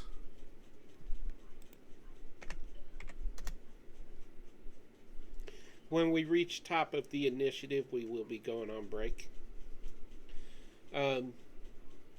Anything else for the prince? No, that'll be his turn. Move, took his multi attack. Thank you. And Shushar gets to roll a save. All right. Let's see what happens. Okay. Nice. 1 in the green. Cool beans. Let me make a note of that. You could put a. Why don't y'all put like a number marker on them when they make a save? So Cool. All right. I think there's 2 different color number markers, red and black. Black can be the death, red can be the life. All right. So, and now it is Seraphim's turn. Okay.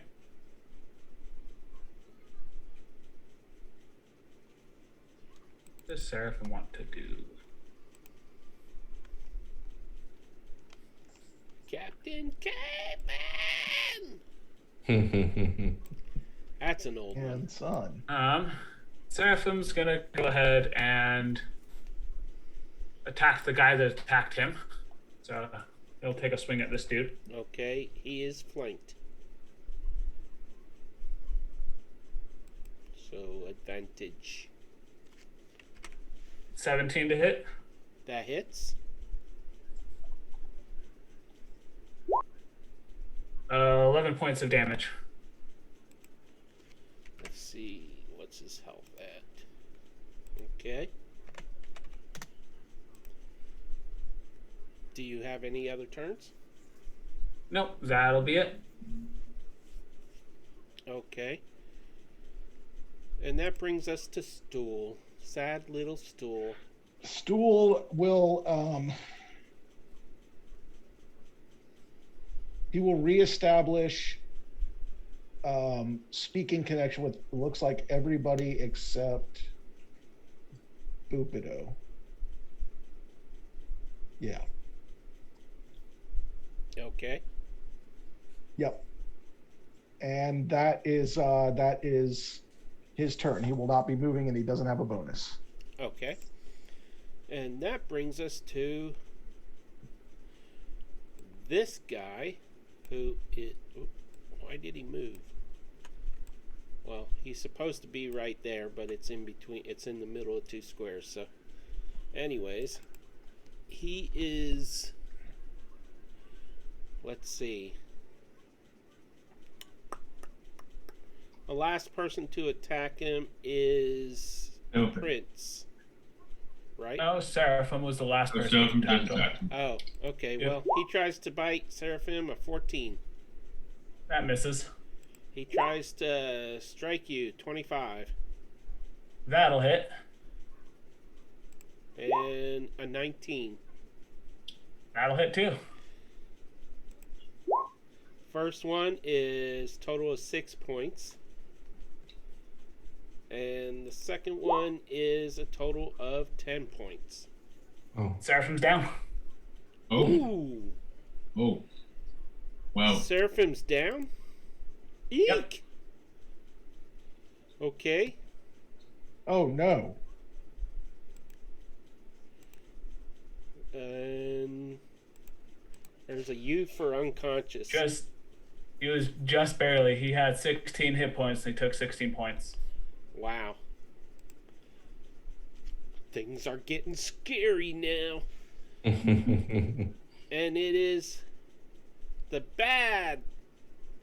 this guy's turn. He is actually an ally of you guys, apparently. And he is a monitor, so he will lash out at this guy with a bite that hits for 6. And he hits once. I guess I have to actually click the damage to know what he does. -8. Okay, and that is his turn. And we are top of the initiatives. And when we come back, it will be Winnie's turn. However, we are going to go to a quick break. I want to thank everybody for tuning in as our people are dropping like flies. A total NPC party kill. That would be great. But in the meantime, we do have one player down. How will this end? Who will rise back up and continue? Who will not? We'll find out after the break. Remember to refill your Kool-Aid for the drinking game after our break, right? Yeah. Yeah.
have to because we started Well, recording. let's see After how it makes sense. goes. Hello, everybody. We are back.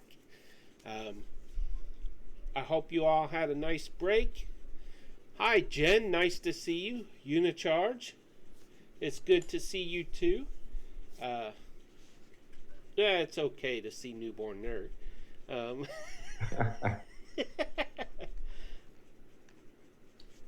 Hey, Kat's here, too. Nerdlandia, who has a great channel.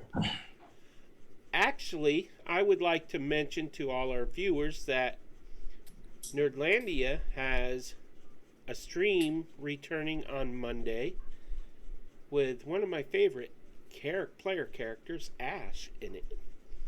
So that is going to be fantastic.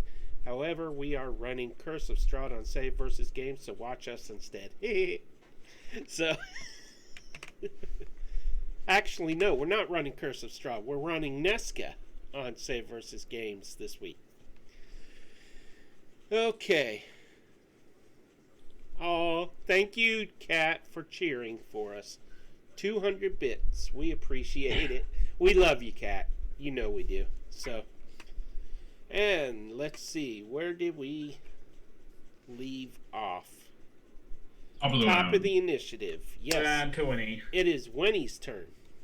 Oh boy. Okay, Winnie just saw Seraphim hit the deck.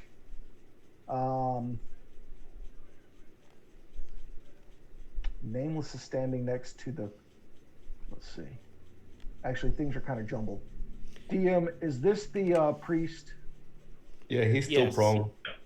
Okay. I expect him to attack me next. Not All really. right. Winnie is going to hop off of the safety of his beloved Shelob, 5, 10, 15, and make a rapier attack. And I believe that's an advantage because of the prone. Yes. Right. Okay. 21 to hit. 21 hits. Okay, that's 11 piercing plus 4 sneak attack for a total of 15 piercing damage. Okay. He Still up. will bonus action. He's going to fancy footwork to step away and bonus action dash 5, 10, 15 back. And that will be his turn. Okay. I was about to tell Seraphim that she has her He. reaction back. He. His. Seraphim is a he. And no, he wouldn't have his reaction because he got hit by a lightning rod again. And that's what knocked him unconscious. Well, yeah, that's what I was about to say. He's was also that down. reaction would have been back, but now unconscious. So.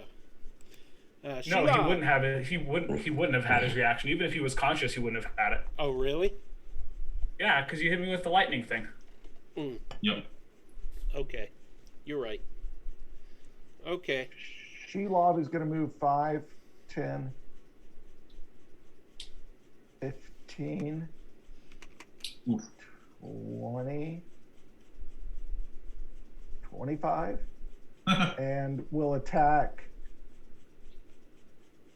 the priest with a bite attack. With advantage because we're flanking now. Okay. The priest is still prone, so it'd been an advantage anyway. Yeah. Prone still. Yep. Let's see. That hits. 18 20 to hit. hits. And that's 7 damage, piercing plus 9 poison damage. And I need a DC 11 con save, please.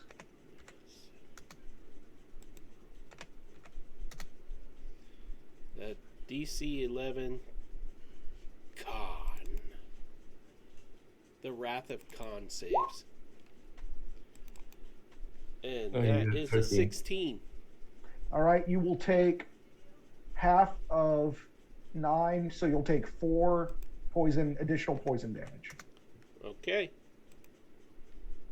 Wait. And if that brings you to 0, there are Oh, I special just circumstances. took that out of the. Shelob's unwounded, right? Yep. She is, yes. Okay. I was clicking on the wrong token. Wait a minute. This might just be. Oh, Shelob is. Man, I can't even find the priest now. To front. You need me to move something around? No, I got it. So that was 9, 7, and 4, correct? Wait, let me double check. That is, yes, 9, 7, and 4, correct. Okay, so. And that is Shelob's turn? Let me see. She may move. This priest is looking really rough right now. She's going to move over here just to kind of protect Seraphim. Okay. And that's her turn. Yep. Alrighty. Zargos, it is your turn. All right. Honestly, you could probably one-shot this thing at this point. Right. I'm just gonna move here so I can be at 5 feet and just sharpshoot him. Let me go ahead and do that. And that's a 22 to hit. That hits. And the damage is 21. He is down. Good. Then I'm going to use my bonus action. This is the bad guy right here, right? This is the guy that got Seraphim. Yep. I'm gonna shoot at that guy with my bonus action. Okay. That hits. That's a 21 to hit. And the damage is 16 points of damage, and he has to roll a con save. 16 is exactly what it took to take him down. All right. Good. And then I know that I can't do it. I can't do anything else for now except for moving, but I'm going to try. My next thing to do would be to stabilize Seraphim or give him a berry or something. But yep, can't do it now. Okay. So, we may be out of initiative at this point, depending on how you guys want to. Because all the opposing. This guy. Oh, I forgot about him. Okay, Yeah, we're not out of initiative. There's one guy left. Yep. Ooh, I'll so probably die. it is Just no. the friendlies' turn. And he, to be fair, I don't think that monitor has a turn for. Yeah, he's got 2 more people.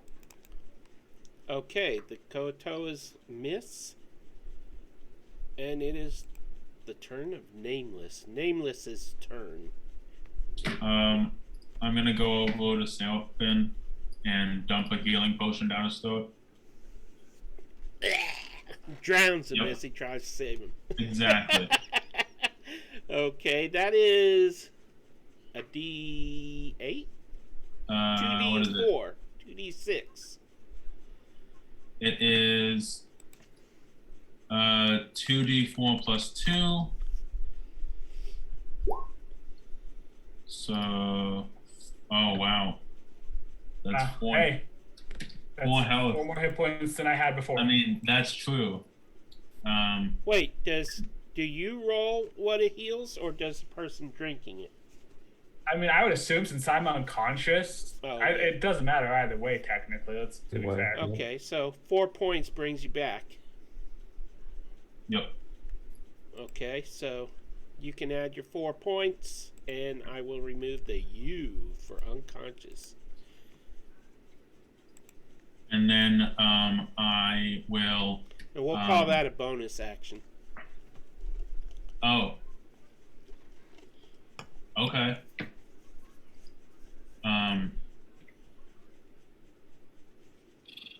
If that's a bonus action, then I will go over to Ron and pour a healing potion down his throat as well.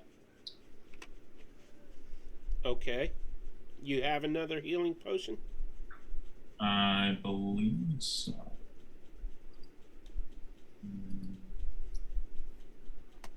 Yeah. Make sure you remove them from your inventories then. Alpha gets like 8 points of healing out of this. Yeah, of course. That's how this game works. Roll. By the way, I think we have healing I got it. potions in the party loot. Additional potions. Yeah. I just deleted it, so I would just do it this way. 2d. What is it? 2d4. 2d4 plus 2 is what you did. So 2d4. So 5. Bont gets 5 back. Hey, that's more than. And those were really bad rolls. Those are bad healing potions. They Those are clearly were really bad inspired. healing potions. Damn. And that will end my turn. A little stale. That's okay. Okay. I just want to check something. I could have sworn that was.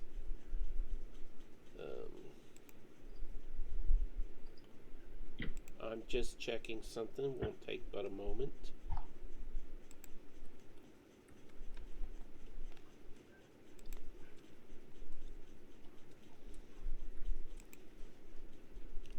Yeah, okay. Confirmed it is 2d4 plus 2. Okay. And that is the end of your turn, so we are now at a monitor's turn. A bad monitor. And it is going to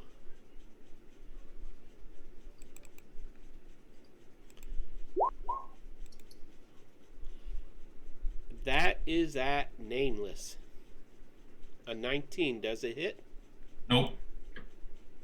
Oh. I got an AC of 21. he breaks a tooth on the metallic. Yep. On the metal, and decides you're a bit too much for him. So he makes an attack on Ront. Ron's dead.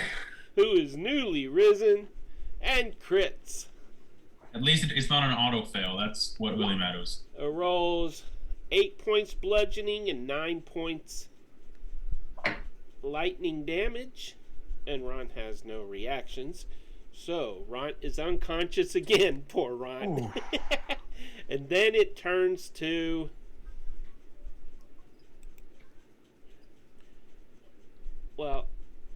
let's see.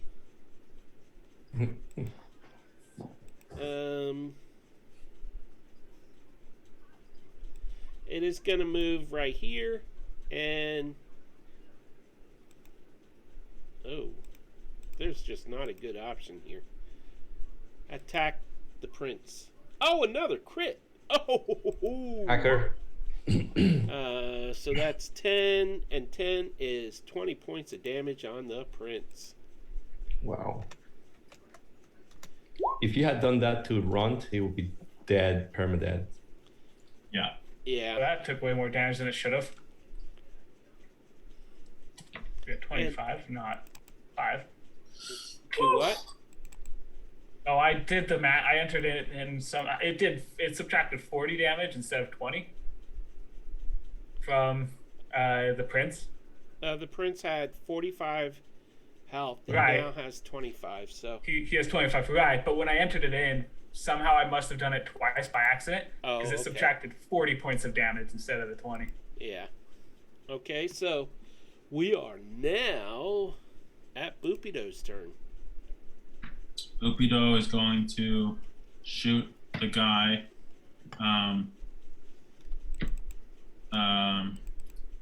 with that good old crossbow.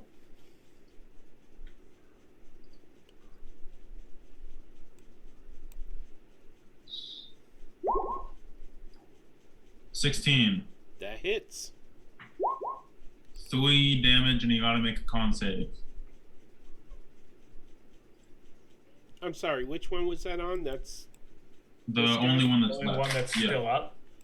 3 damage and a con save.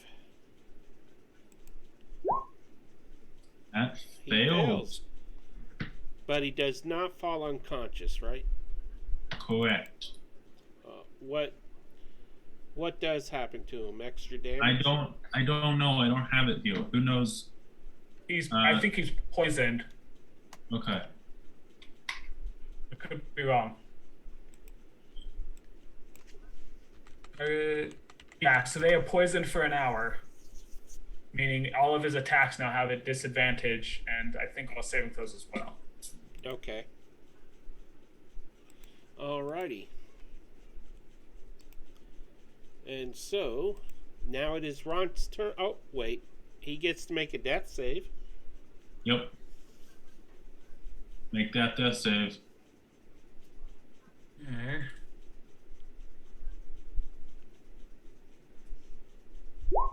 That fails. Yes! Whew. Okay. And So now it close is to the that one prince's now. turn. So close to that one. So he's gotten within one of a I nat know, 1 he got, and he a got a nat 20. 19 and a 2. The prince is not exactly happy about being attacked, so he's gonna attack this guy. Okay. He's gonna move there, so he is flanking. Okay.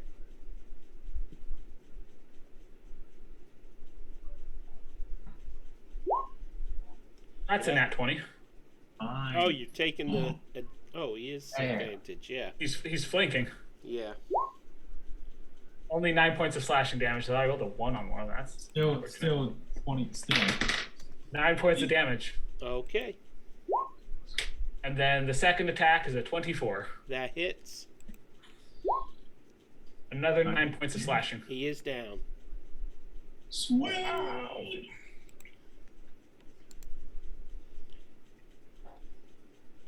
So, Seraphim is going to go ahead and heal himself real quick. He's going to lay on hands on himself.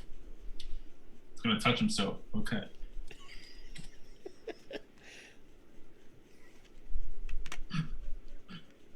I had to. that right there was kind of funny, but let's not talk that way no more. I know. I just had to.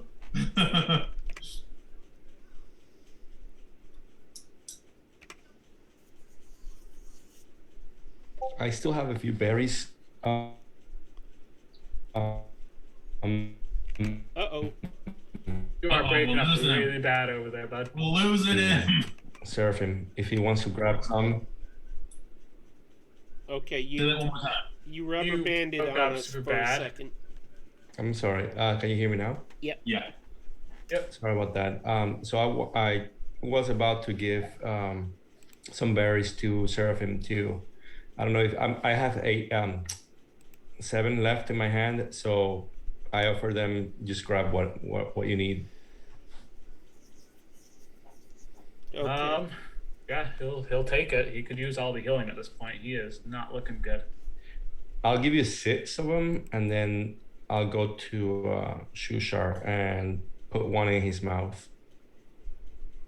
And then I am going to cast Aid on Sailfin, Want, and the Prince. Shushar. So that gives Shushar 1 hit point, correct? 1 hit point, correct. Okay.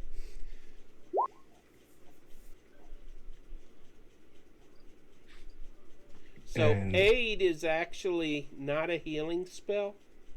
But it can be Yes, it used. is. It can be. Well, it can be used. As well. It's semi healing. It's not. It's really healing, but it's a little bit. Kind of. It heals you, and then any bonus adds to your maximum. Yeah. But it does give you, 5 extra hit points, which is not nothing. And who was that cast on? That was Sailfin, Want, and the Prince. Okay. So that increased your maximum also, correct? Yeah, by 5, and you gain 5. Okay. So Jacob, you're taking care of that, right? Yeah. So, now, quick question: how do you guys want to deal with the other group of fishies? Well, they helped. They didn't attack us while we were attacking them. So, as far as I'm Which group? concerned, Which group though? The first group that we ran into, or the second? Yeah. First group, your current allies. I don't trust them, but they didn't attack us. They could have attacked us while we were attacking the other guys, which would have been backstabbing. But they could have done it. They didn't. All we need them to do is get us to the port so we can get out of here, right? So Yeah. if we trust them that much, I say it's better to have a guide through the city unless. When looking at the two groups, did they wear symbols that differentiate each other, or were they all dressed the same? That is a great question, and it doesn't say whether they do or not. But I would imagine they each wear some sort of adornment that signifies their god. Of course. So. Okay. And Either these that's not the guys are answer the I Deep wanted. Father, Yep. who What do you think, I will be gents? using that name and the Sea Mother from now on instead of saying the actual name. That's a cop out.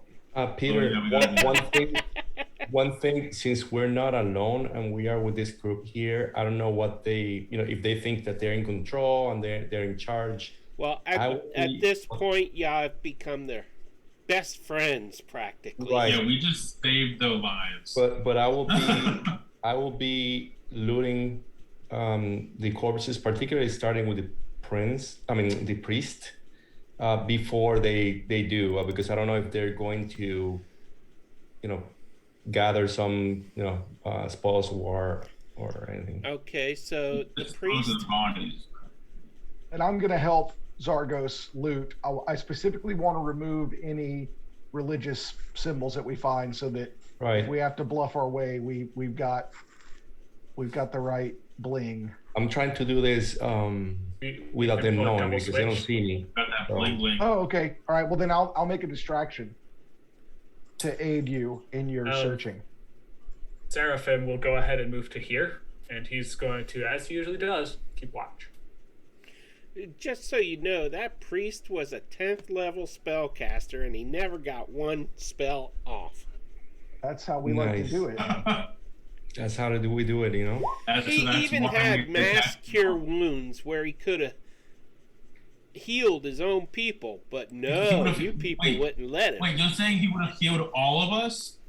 We should have totally let him live. He would have healed us, all of us, and none of his He would have healed his people. Don't mess with the murder hobos. It would have been. So, just again, out of curiosity, he would have healed 14 points on each of his people.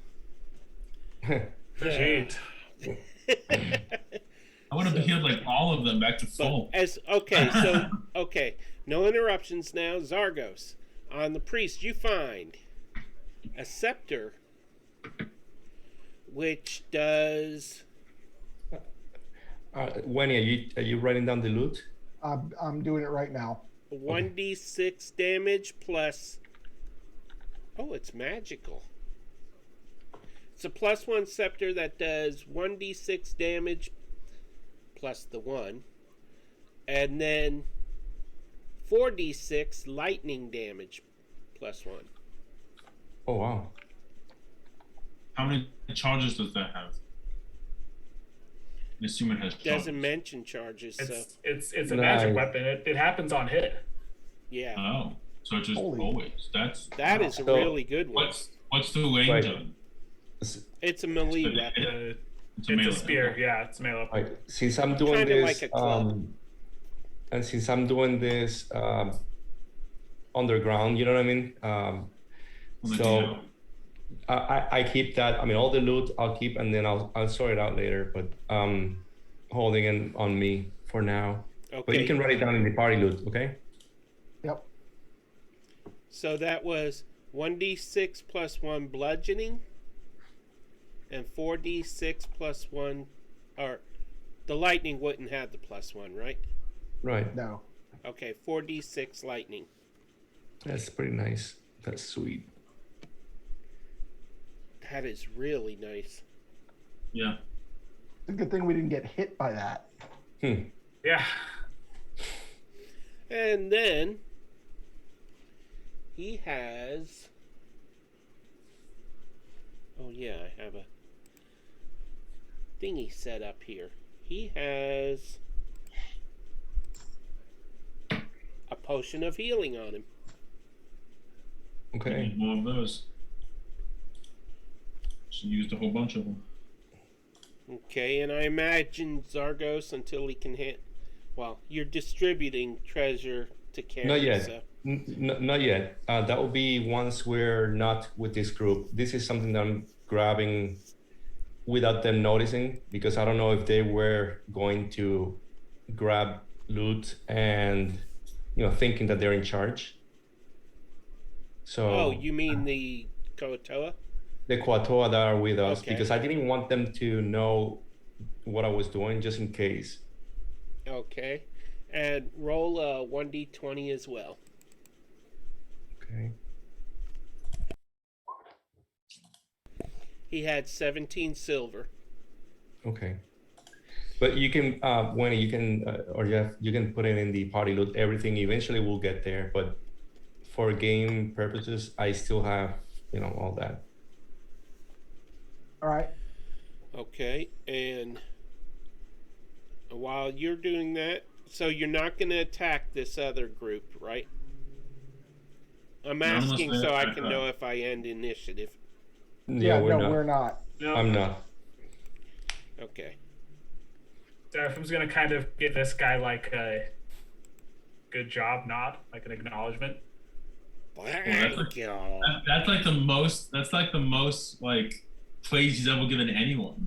Not true. He's given Zargos praise for what he's done, what he's seen of it at least. So you have 1, 2.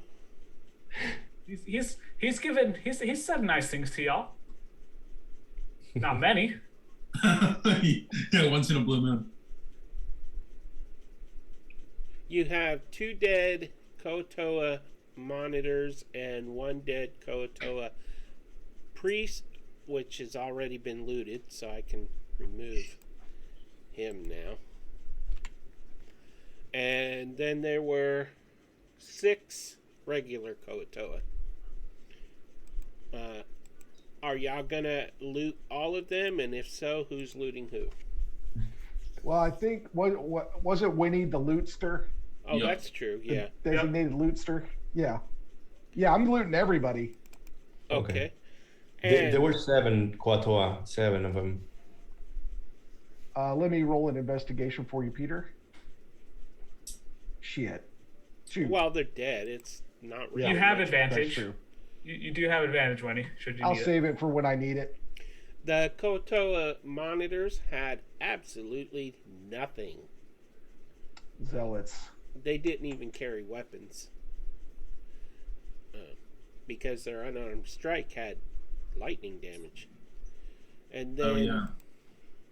the regular Koatoas each have a spear and a net.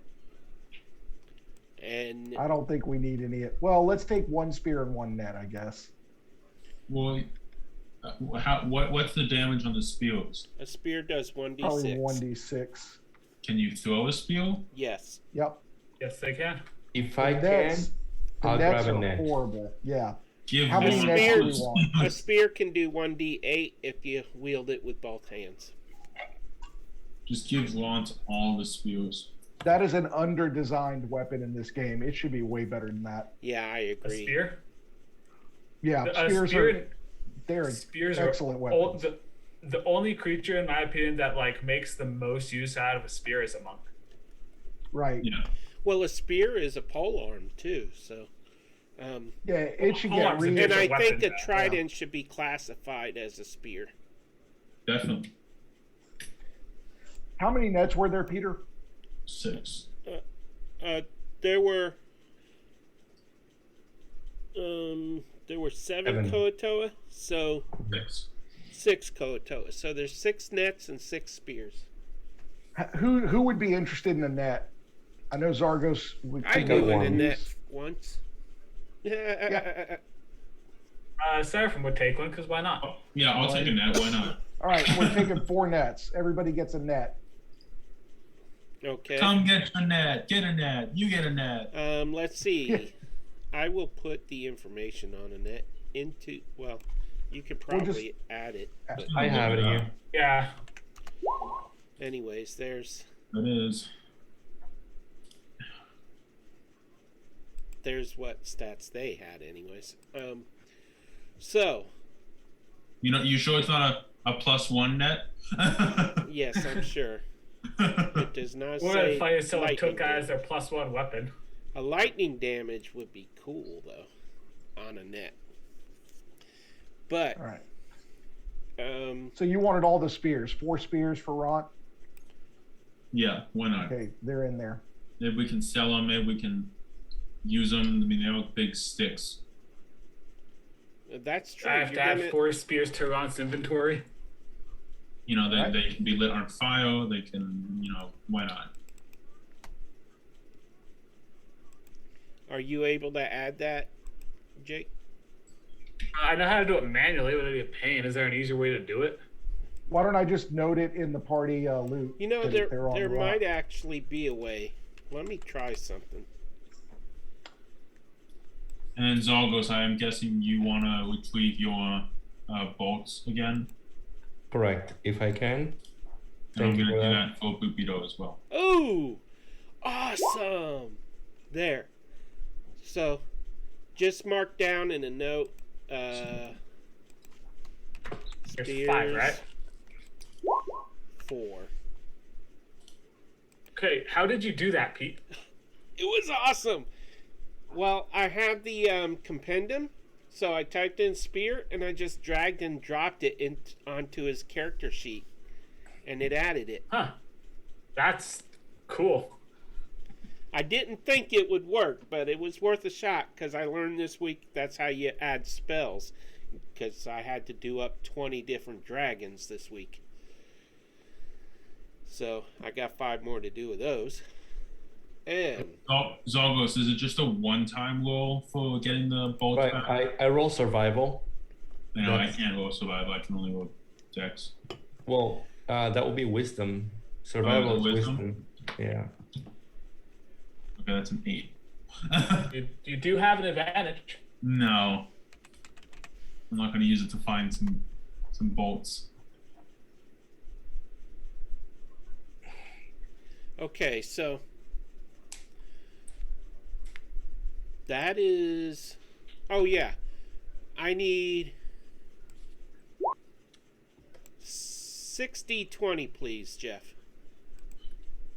60-20. You got it. I got really excited. We'll just do it in groups of 3. That is how many silver pieces you find. Nice.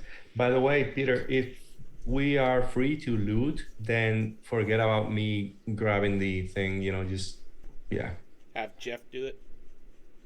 Yeah, he can do it because then if we were free to do all that, then I didn't know if the Kuotoa were going to take over and loot themselves and, Okay. Okay, so, well, he added it to the inventory, the party loot Right. anyway, so. Yeah. About how long do you think this looting will take? I'm just curious because rest mechanics for Seraphim. Well, it's actually, you just finished all the looting. Right, I'm asking like how long would it if it's only like 5? Because I'm guessing it'd only been like 10-15 minutes at most, so Yeah. it wouldn't matter. But I'd say about 15. ah, So no, you Okay. won't be able to heal up any right now. Well, that's okay. You're almost back to full. Yeah. So, the monitor, Kotoa monitor, says, "Thank you for helping us in that battle. You have earned our trust. I'm afraid this is where we part company, though, because if you are seen entering the city with us, you will be attacked.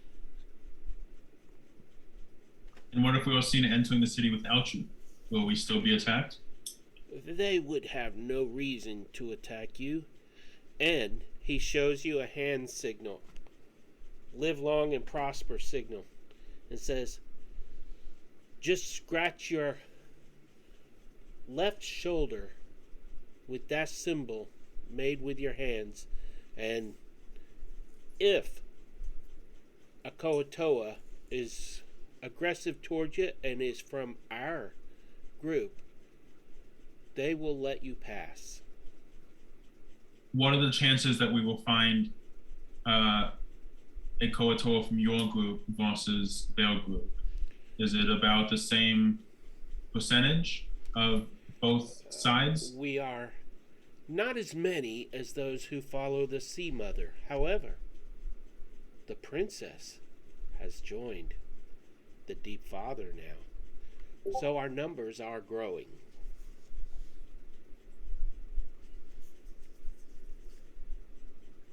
Okay. Well, thank you. That was a Hearing good that, question, Daniel.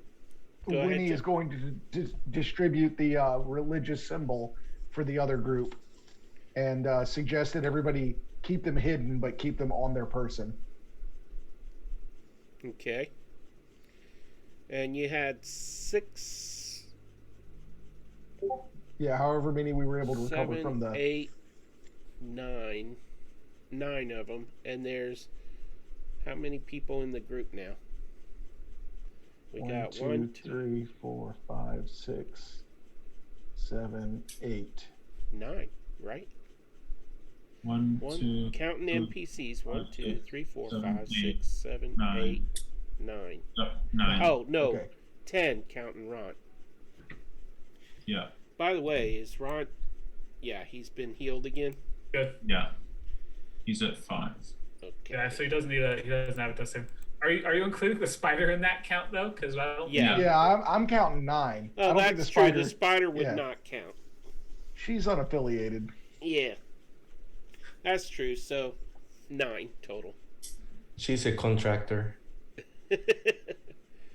So, Shushar's going to take the opportunity to say, listen, brother, there's a better way to live your life. wait, I If want to you- hear you say, listen, brother, in the voice of Shusha. Hulk Hogan. Listen, brother. That's the best I can do. That's good enough. At least you didn't fight me on it. Where was I? There's a better way to live life. You wouldn't need to fight if you would come into the light of Istitia. She does not condone violence, and you would not need to live with violence any longer. Please join me.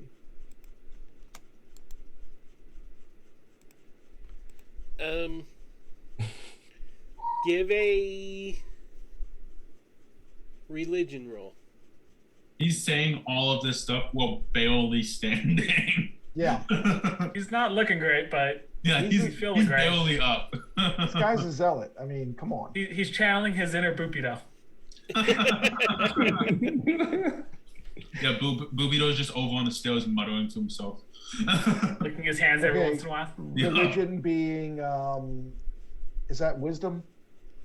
No, it's intelligence. It's intelligence. Okay, that's a little better. Nat 20. No, it's not. Not I mean- 20. Oh, Wow.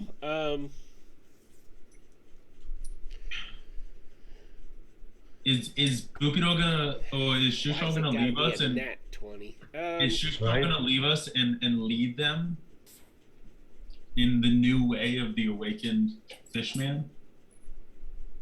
The monitor listens and says, I will certainly consider your words as I go forward on this day. Which is better than, you infidel, I will kill you. yeah. Yep. So, Shushar's going to turn to the group and say, "Thank you for getting me out, but I believe my work.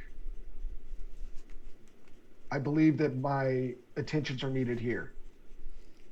And he will shake everybody's hand. And everybody gets a cold, slimy flipper handshake. And Shushar's going to stay with this group and try to persuade them. That's amazing. I love it. Whether they Shushar want is it or staying? not. Yeah. Yeah. He got a good reception from this guy. This is what I mean, a missionary does. You don't go where I can't say I'm disappointed. you don't go where everybody already agrees with you. You go where people disagree with you, right? What? Okay. And you browbeat them until they agree. Except that he won't beat him. So Or until they kill Jeff finds a way to cut down on one NPC. Good job, Jeff. Yeah, the one pacifist who's useless. I was gonna shoot a bolt in between his eyes, but that's better. Yeah, we shouldn't have brought him That up was on that one. unexpected, Jeff. Oh, that was well played. I think it's keeping with his character. I didn't just pull that out of my butt. I think it is keeping with his character, but at the same time, out of game, boy, am I happy that you got rid of him. If he had a bad role, then I would have played it different. But he got what he was looking for. He planted the seed of doubt. Now he's got to browbeat this guy. That is a good point, Francisco. Jeff, you can give yourself an inspiration on your character sheet for that. Well, thank you. I appreciate that.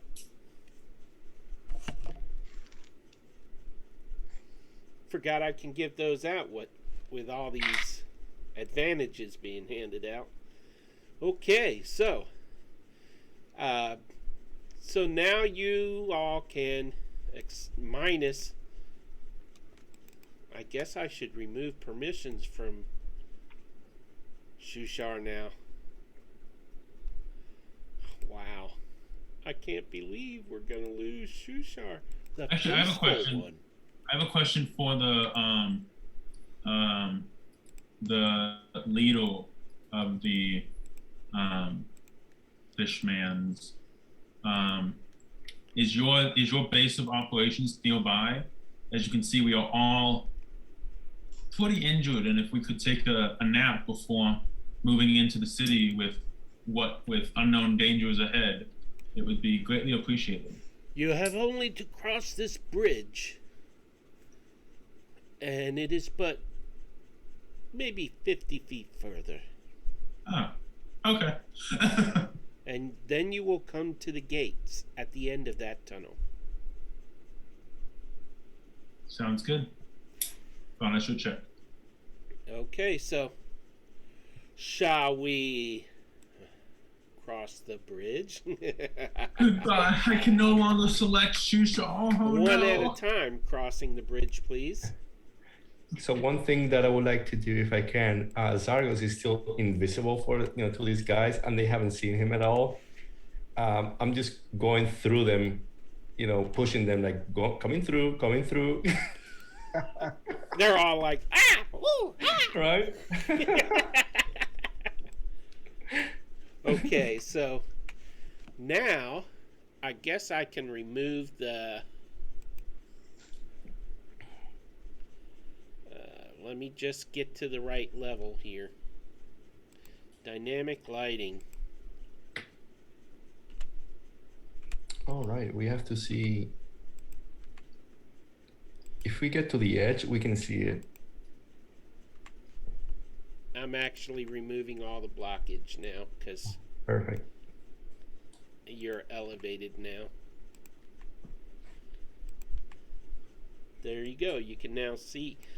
Well, if your vision is that far, you should be able to see quite a ways. Now, here's how we're going to handle the crossing of this bridge. You have the option of going one or more at a time, no more than two. Well, in Winnie's case, he could be on the spider. And I have the discs, so. Yeah. And now this bridge does not look very strong. So, who shall be first? I think we should get all the light people across first, aka not me. And then I will go last so that if the bridge breaks, then well, the current probably wouldn't pull you away. Then- You'd just sink then- to the bottom. Peter will have killed 2 players. How about this? You We can still ride have your plenty of disco. rope, and we have plenty of pittance. Mm-hmm. We do exactly what we did before.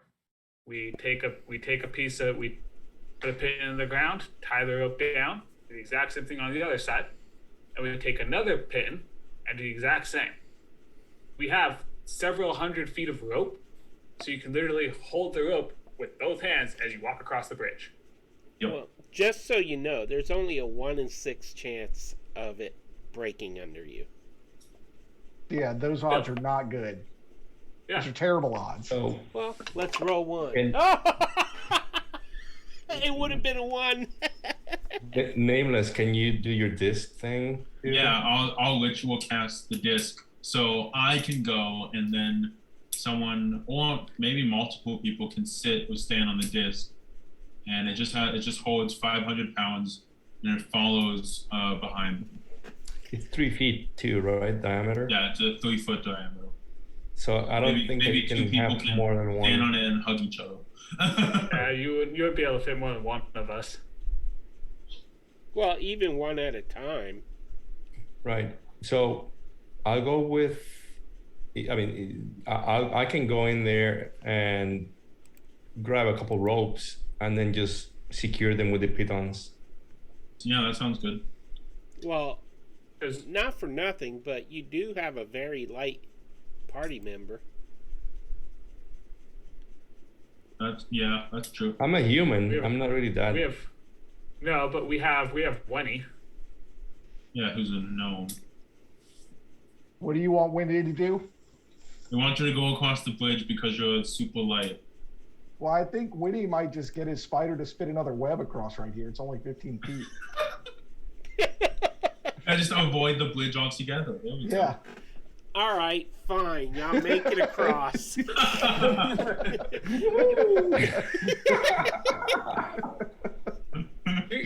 You should know, Pete. We are going to come up with just ridiculous ways to get out of stuff. because Can we y'all see this? No, it's a bit. Oh yeah, now Yes, we can. it's a 1. That One would have on been each somebody falling through.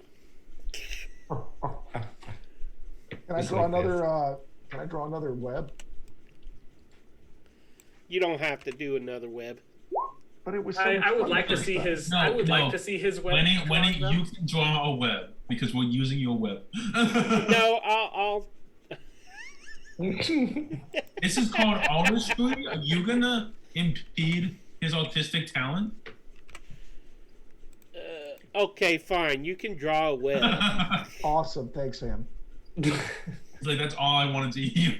I personally would vote to move on. Yeah. I'll make it fast. A black web. I can't find gray. Also, I'm colorblind. But it's white. so You can do white. I can't find it for some It's- reason. It's on the right corner, upper It's fine. corner. It's On the corner. it's whatever color of his icon it is too. That is a masterpiece. Yeah. Well, It's I've had a couple. beautiful. I've had a couple I of love it. drinks by now. You know, I think it's better than any web you could ever find. Okay. So we're going across. You're catching some bugs, That's as you okay. can see. Yeah, that spider's getting a nice meal on the way. No! Did you just fall in the water? Yeah, I think so. I was trying to delete that piece of web I was dragging with me. Try Control Z and I see did if. that. Oh, it didn't reappear. No. Oh, He's I dead. drew a line there. Sorry. He's gone forever, guys. I guess we gotta Rip move on. Winnie, Character Winnie, our death. spider, and Horseman our, lose Shushan, and now we mushroom lose friend. Lenny. We also lose our mushroom. Yeah, I mean that Oh, really, Jeff killed. Rip our stool. really when Oh, it comes down to I'm it, telling Cam. when it comes down to it, the mushroom one. It was a mistake. I've been an amazing steward of stool. When it comes down to it, Stewart's more important. I'm looking for Goodbye, the Wendy. tokens now, buddy. I apologize, Peter. I done bad. You done, diggity done. But before we move on, I'm assuming our plan is we're going to hold the symbol of the party that we fought in case we run into that sect. If we run into the other sect, we'll make the mark with our hands for that sect. Cool. That's called playing both sides. Oh, that's what I think that is a brilliant hedging plan. one's bets. Yeah, no, I think that is a brilliant plan. I am all for this. Was anybody wounded in those three? No. No. Okay. So you are very welcome, and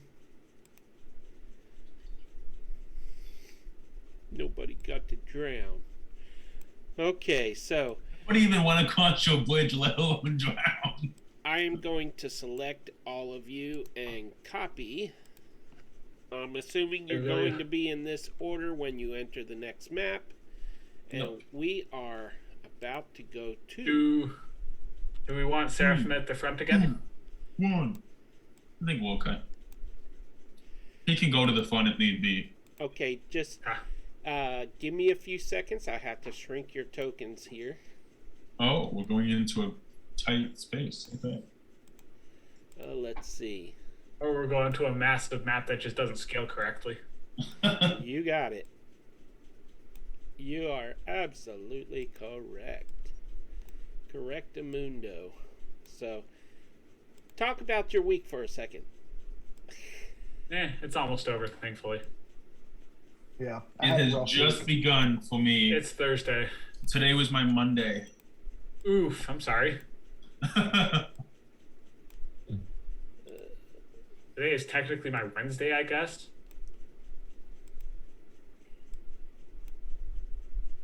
I'm trying to get them all. Well, we talked about all week, so we're waiting for you. So, how is everyone feeling now that we have lost our pacifist friend? Better. I'd be lying if I missed them. Ooh. Okay, so you might have to rearrange your tokens. Yeah.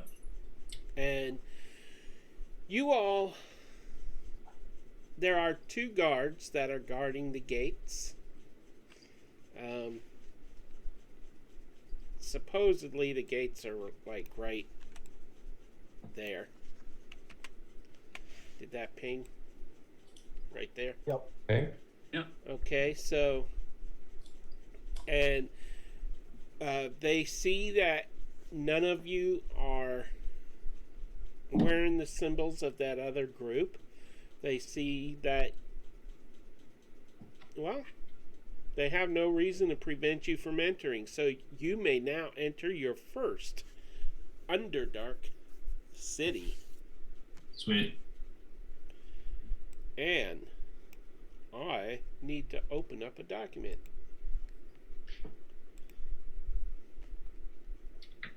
So welcome to Sloobludop. I said it! Pronounced that well. You did great. Is this place light up? You know, is there light in it or? It is always dark in the Underdark. Okay.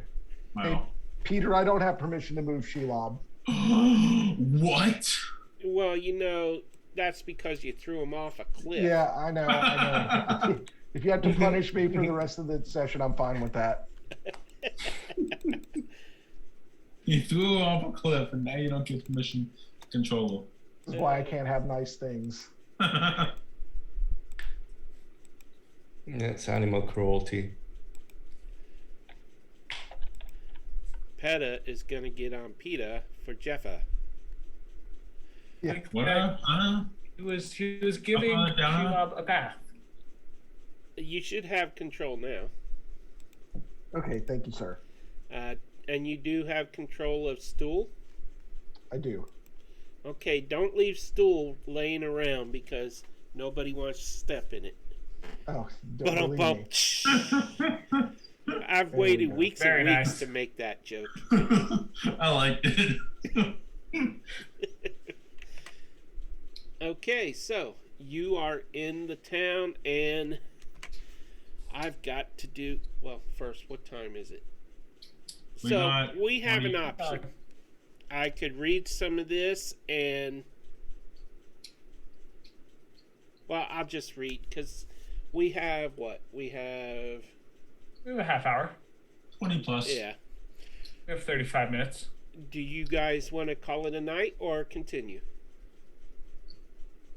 I'll be honest, I wouldn't mind calling it a night, but I will stick around if that's what the group wants to do. I am good with whatever. Yeah, I don't care either way. If we need to call it a night, that's fine by me.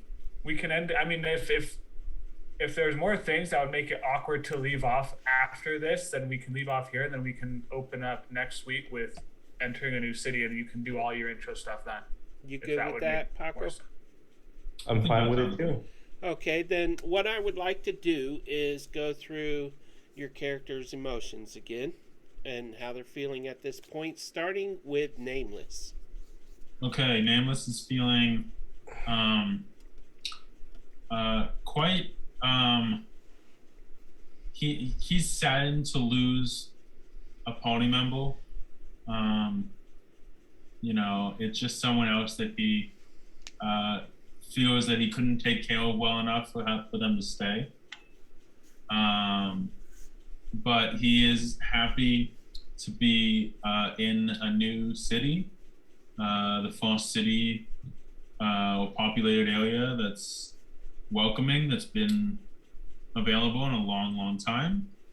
And he is interested in what's the goings-ons in this city. Okay. And Zargos.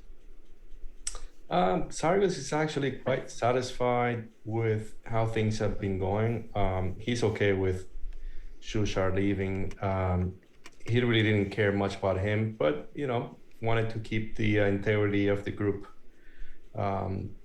as intact as possible for survival purposes. But we're inside a city now, so he's right now thinking, okay, I gotta start asking questions around and see how we can get out of this place.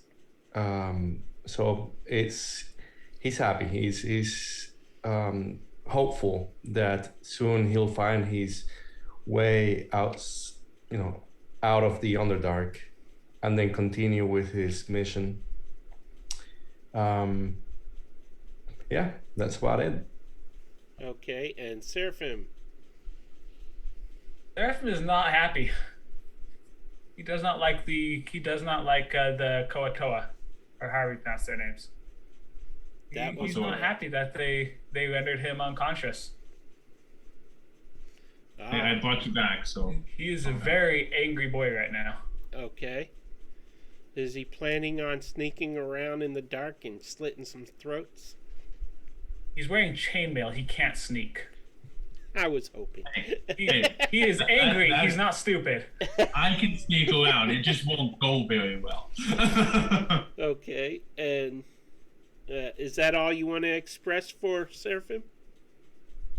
He's actually fairly grateful for his party for keeping him alive as well. Okay. Whether he would actually admit that to his party's faces, though.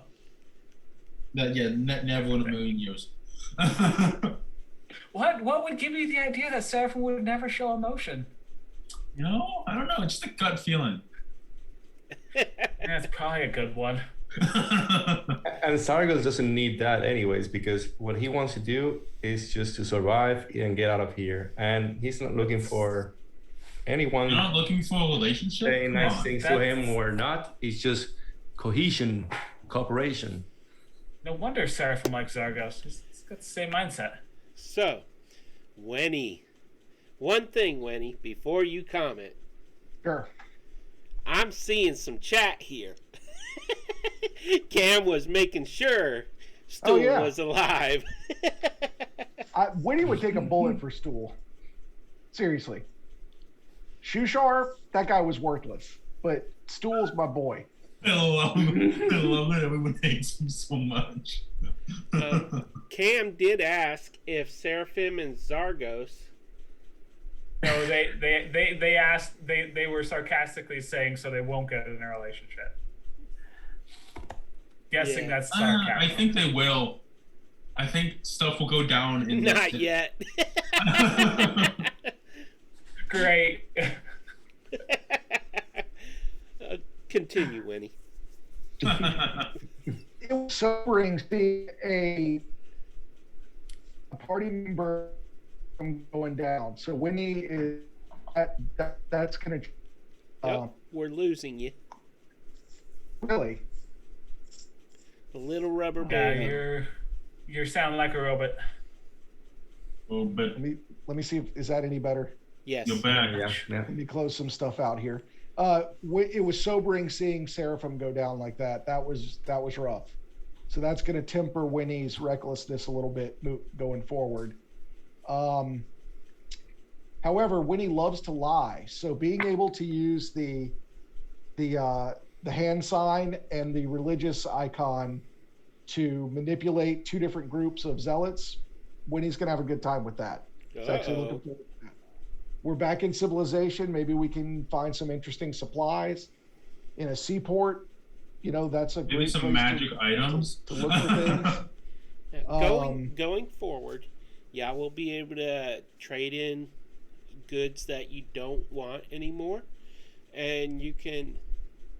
Well, we'll talk about it. And Winnie's actually looking forward to learning to use the net with his fishing ability, and hopefully become proficient with that net. Ah, But DM, we can talk about that offline. okay. And I appreciate the inspiration. I really enjoyed playing Shushar tonight. Yep, and getting. He was actually able to do something. Otherwise, he's just a lump. I mean, Yeah. you know. Yeah. Yeah, he won't. He was really annoying because he wouldn't step into danger to be a meat shield because he's a pacifist. He doesn't want to get Neil danger, but he also won't fight from afar. So he kind of just he absolutely hung put around. himself in danger as a meat shield.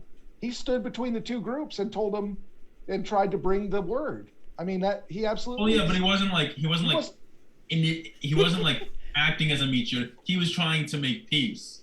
There's a difference. He ended up being a meat shield, but he was trying to make peace. Well, he was also trying to convert. Yeah. So, And he was trying to get to calm the situation for his people, for his friends. I mean, but see, that the way that was not a self-serving act. No. It was a little self-serving in that he was there to spread the word. yeah. But you know, I mean, he did that for his. He tried to calm the situation so that we could proceed. That was the. So ultimate here's goal. how one of my characters would have gotten rid of Shushar. Crossing the bridge. Swim, Shushar! Push him off. So, anyways, I want to thank everybody for tuning in. This has been a fantastic night of adventure, and I can't wait to see how things go in the next episode because they are finally in their first city, which, by the way, might actually have pets in it. And in addition, I need to let everybody know that Saturday at 8, either 7 or 8, it's on our Discord, which I will put a link to, will be Yora and the Bard Parade.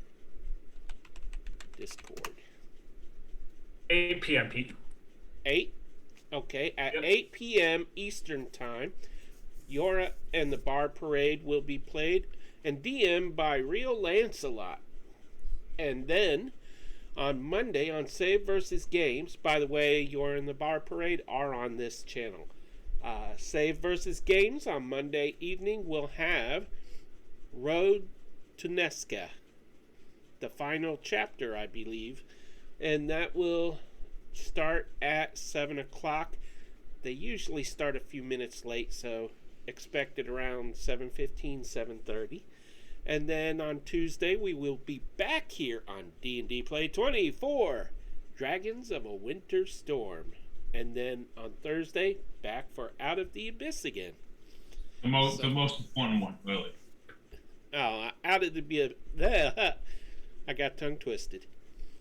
So I must all have three a of them are shoeshar in my very throat. important. What? I was just saying, all three this week, the Bard Parade, the Dragons of Winter Storm, and this one are all very important. I'm kind of biased in all of those, but still. So I want to thank everybody for tuning in.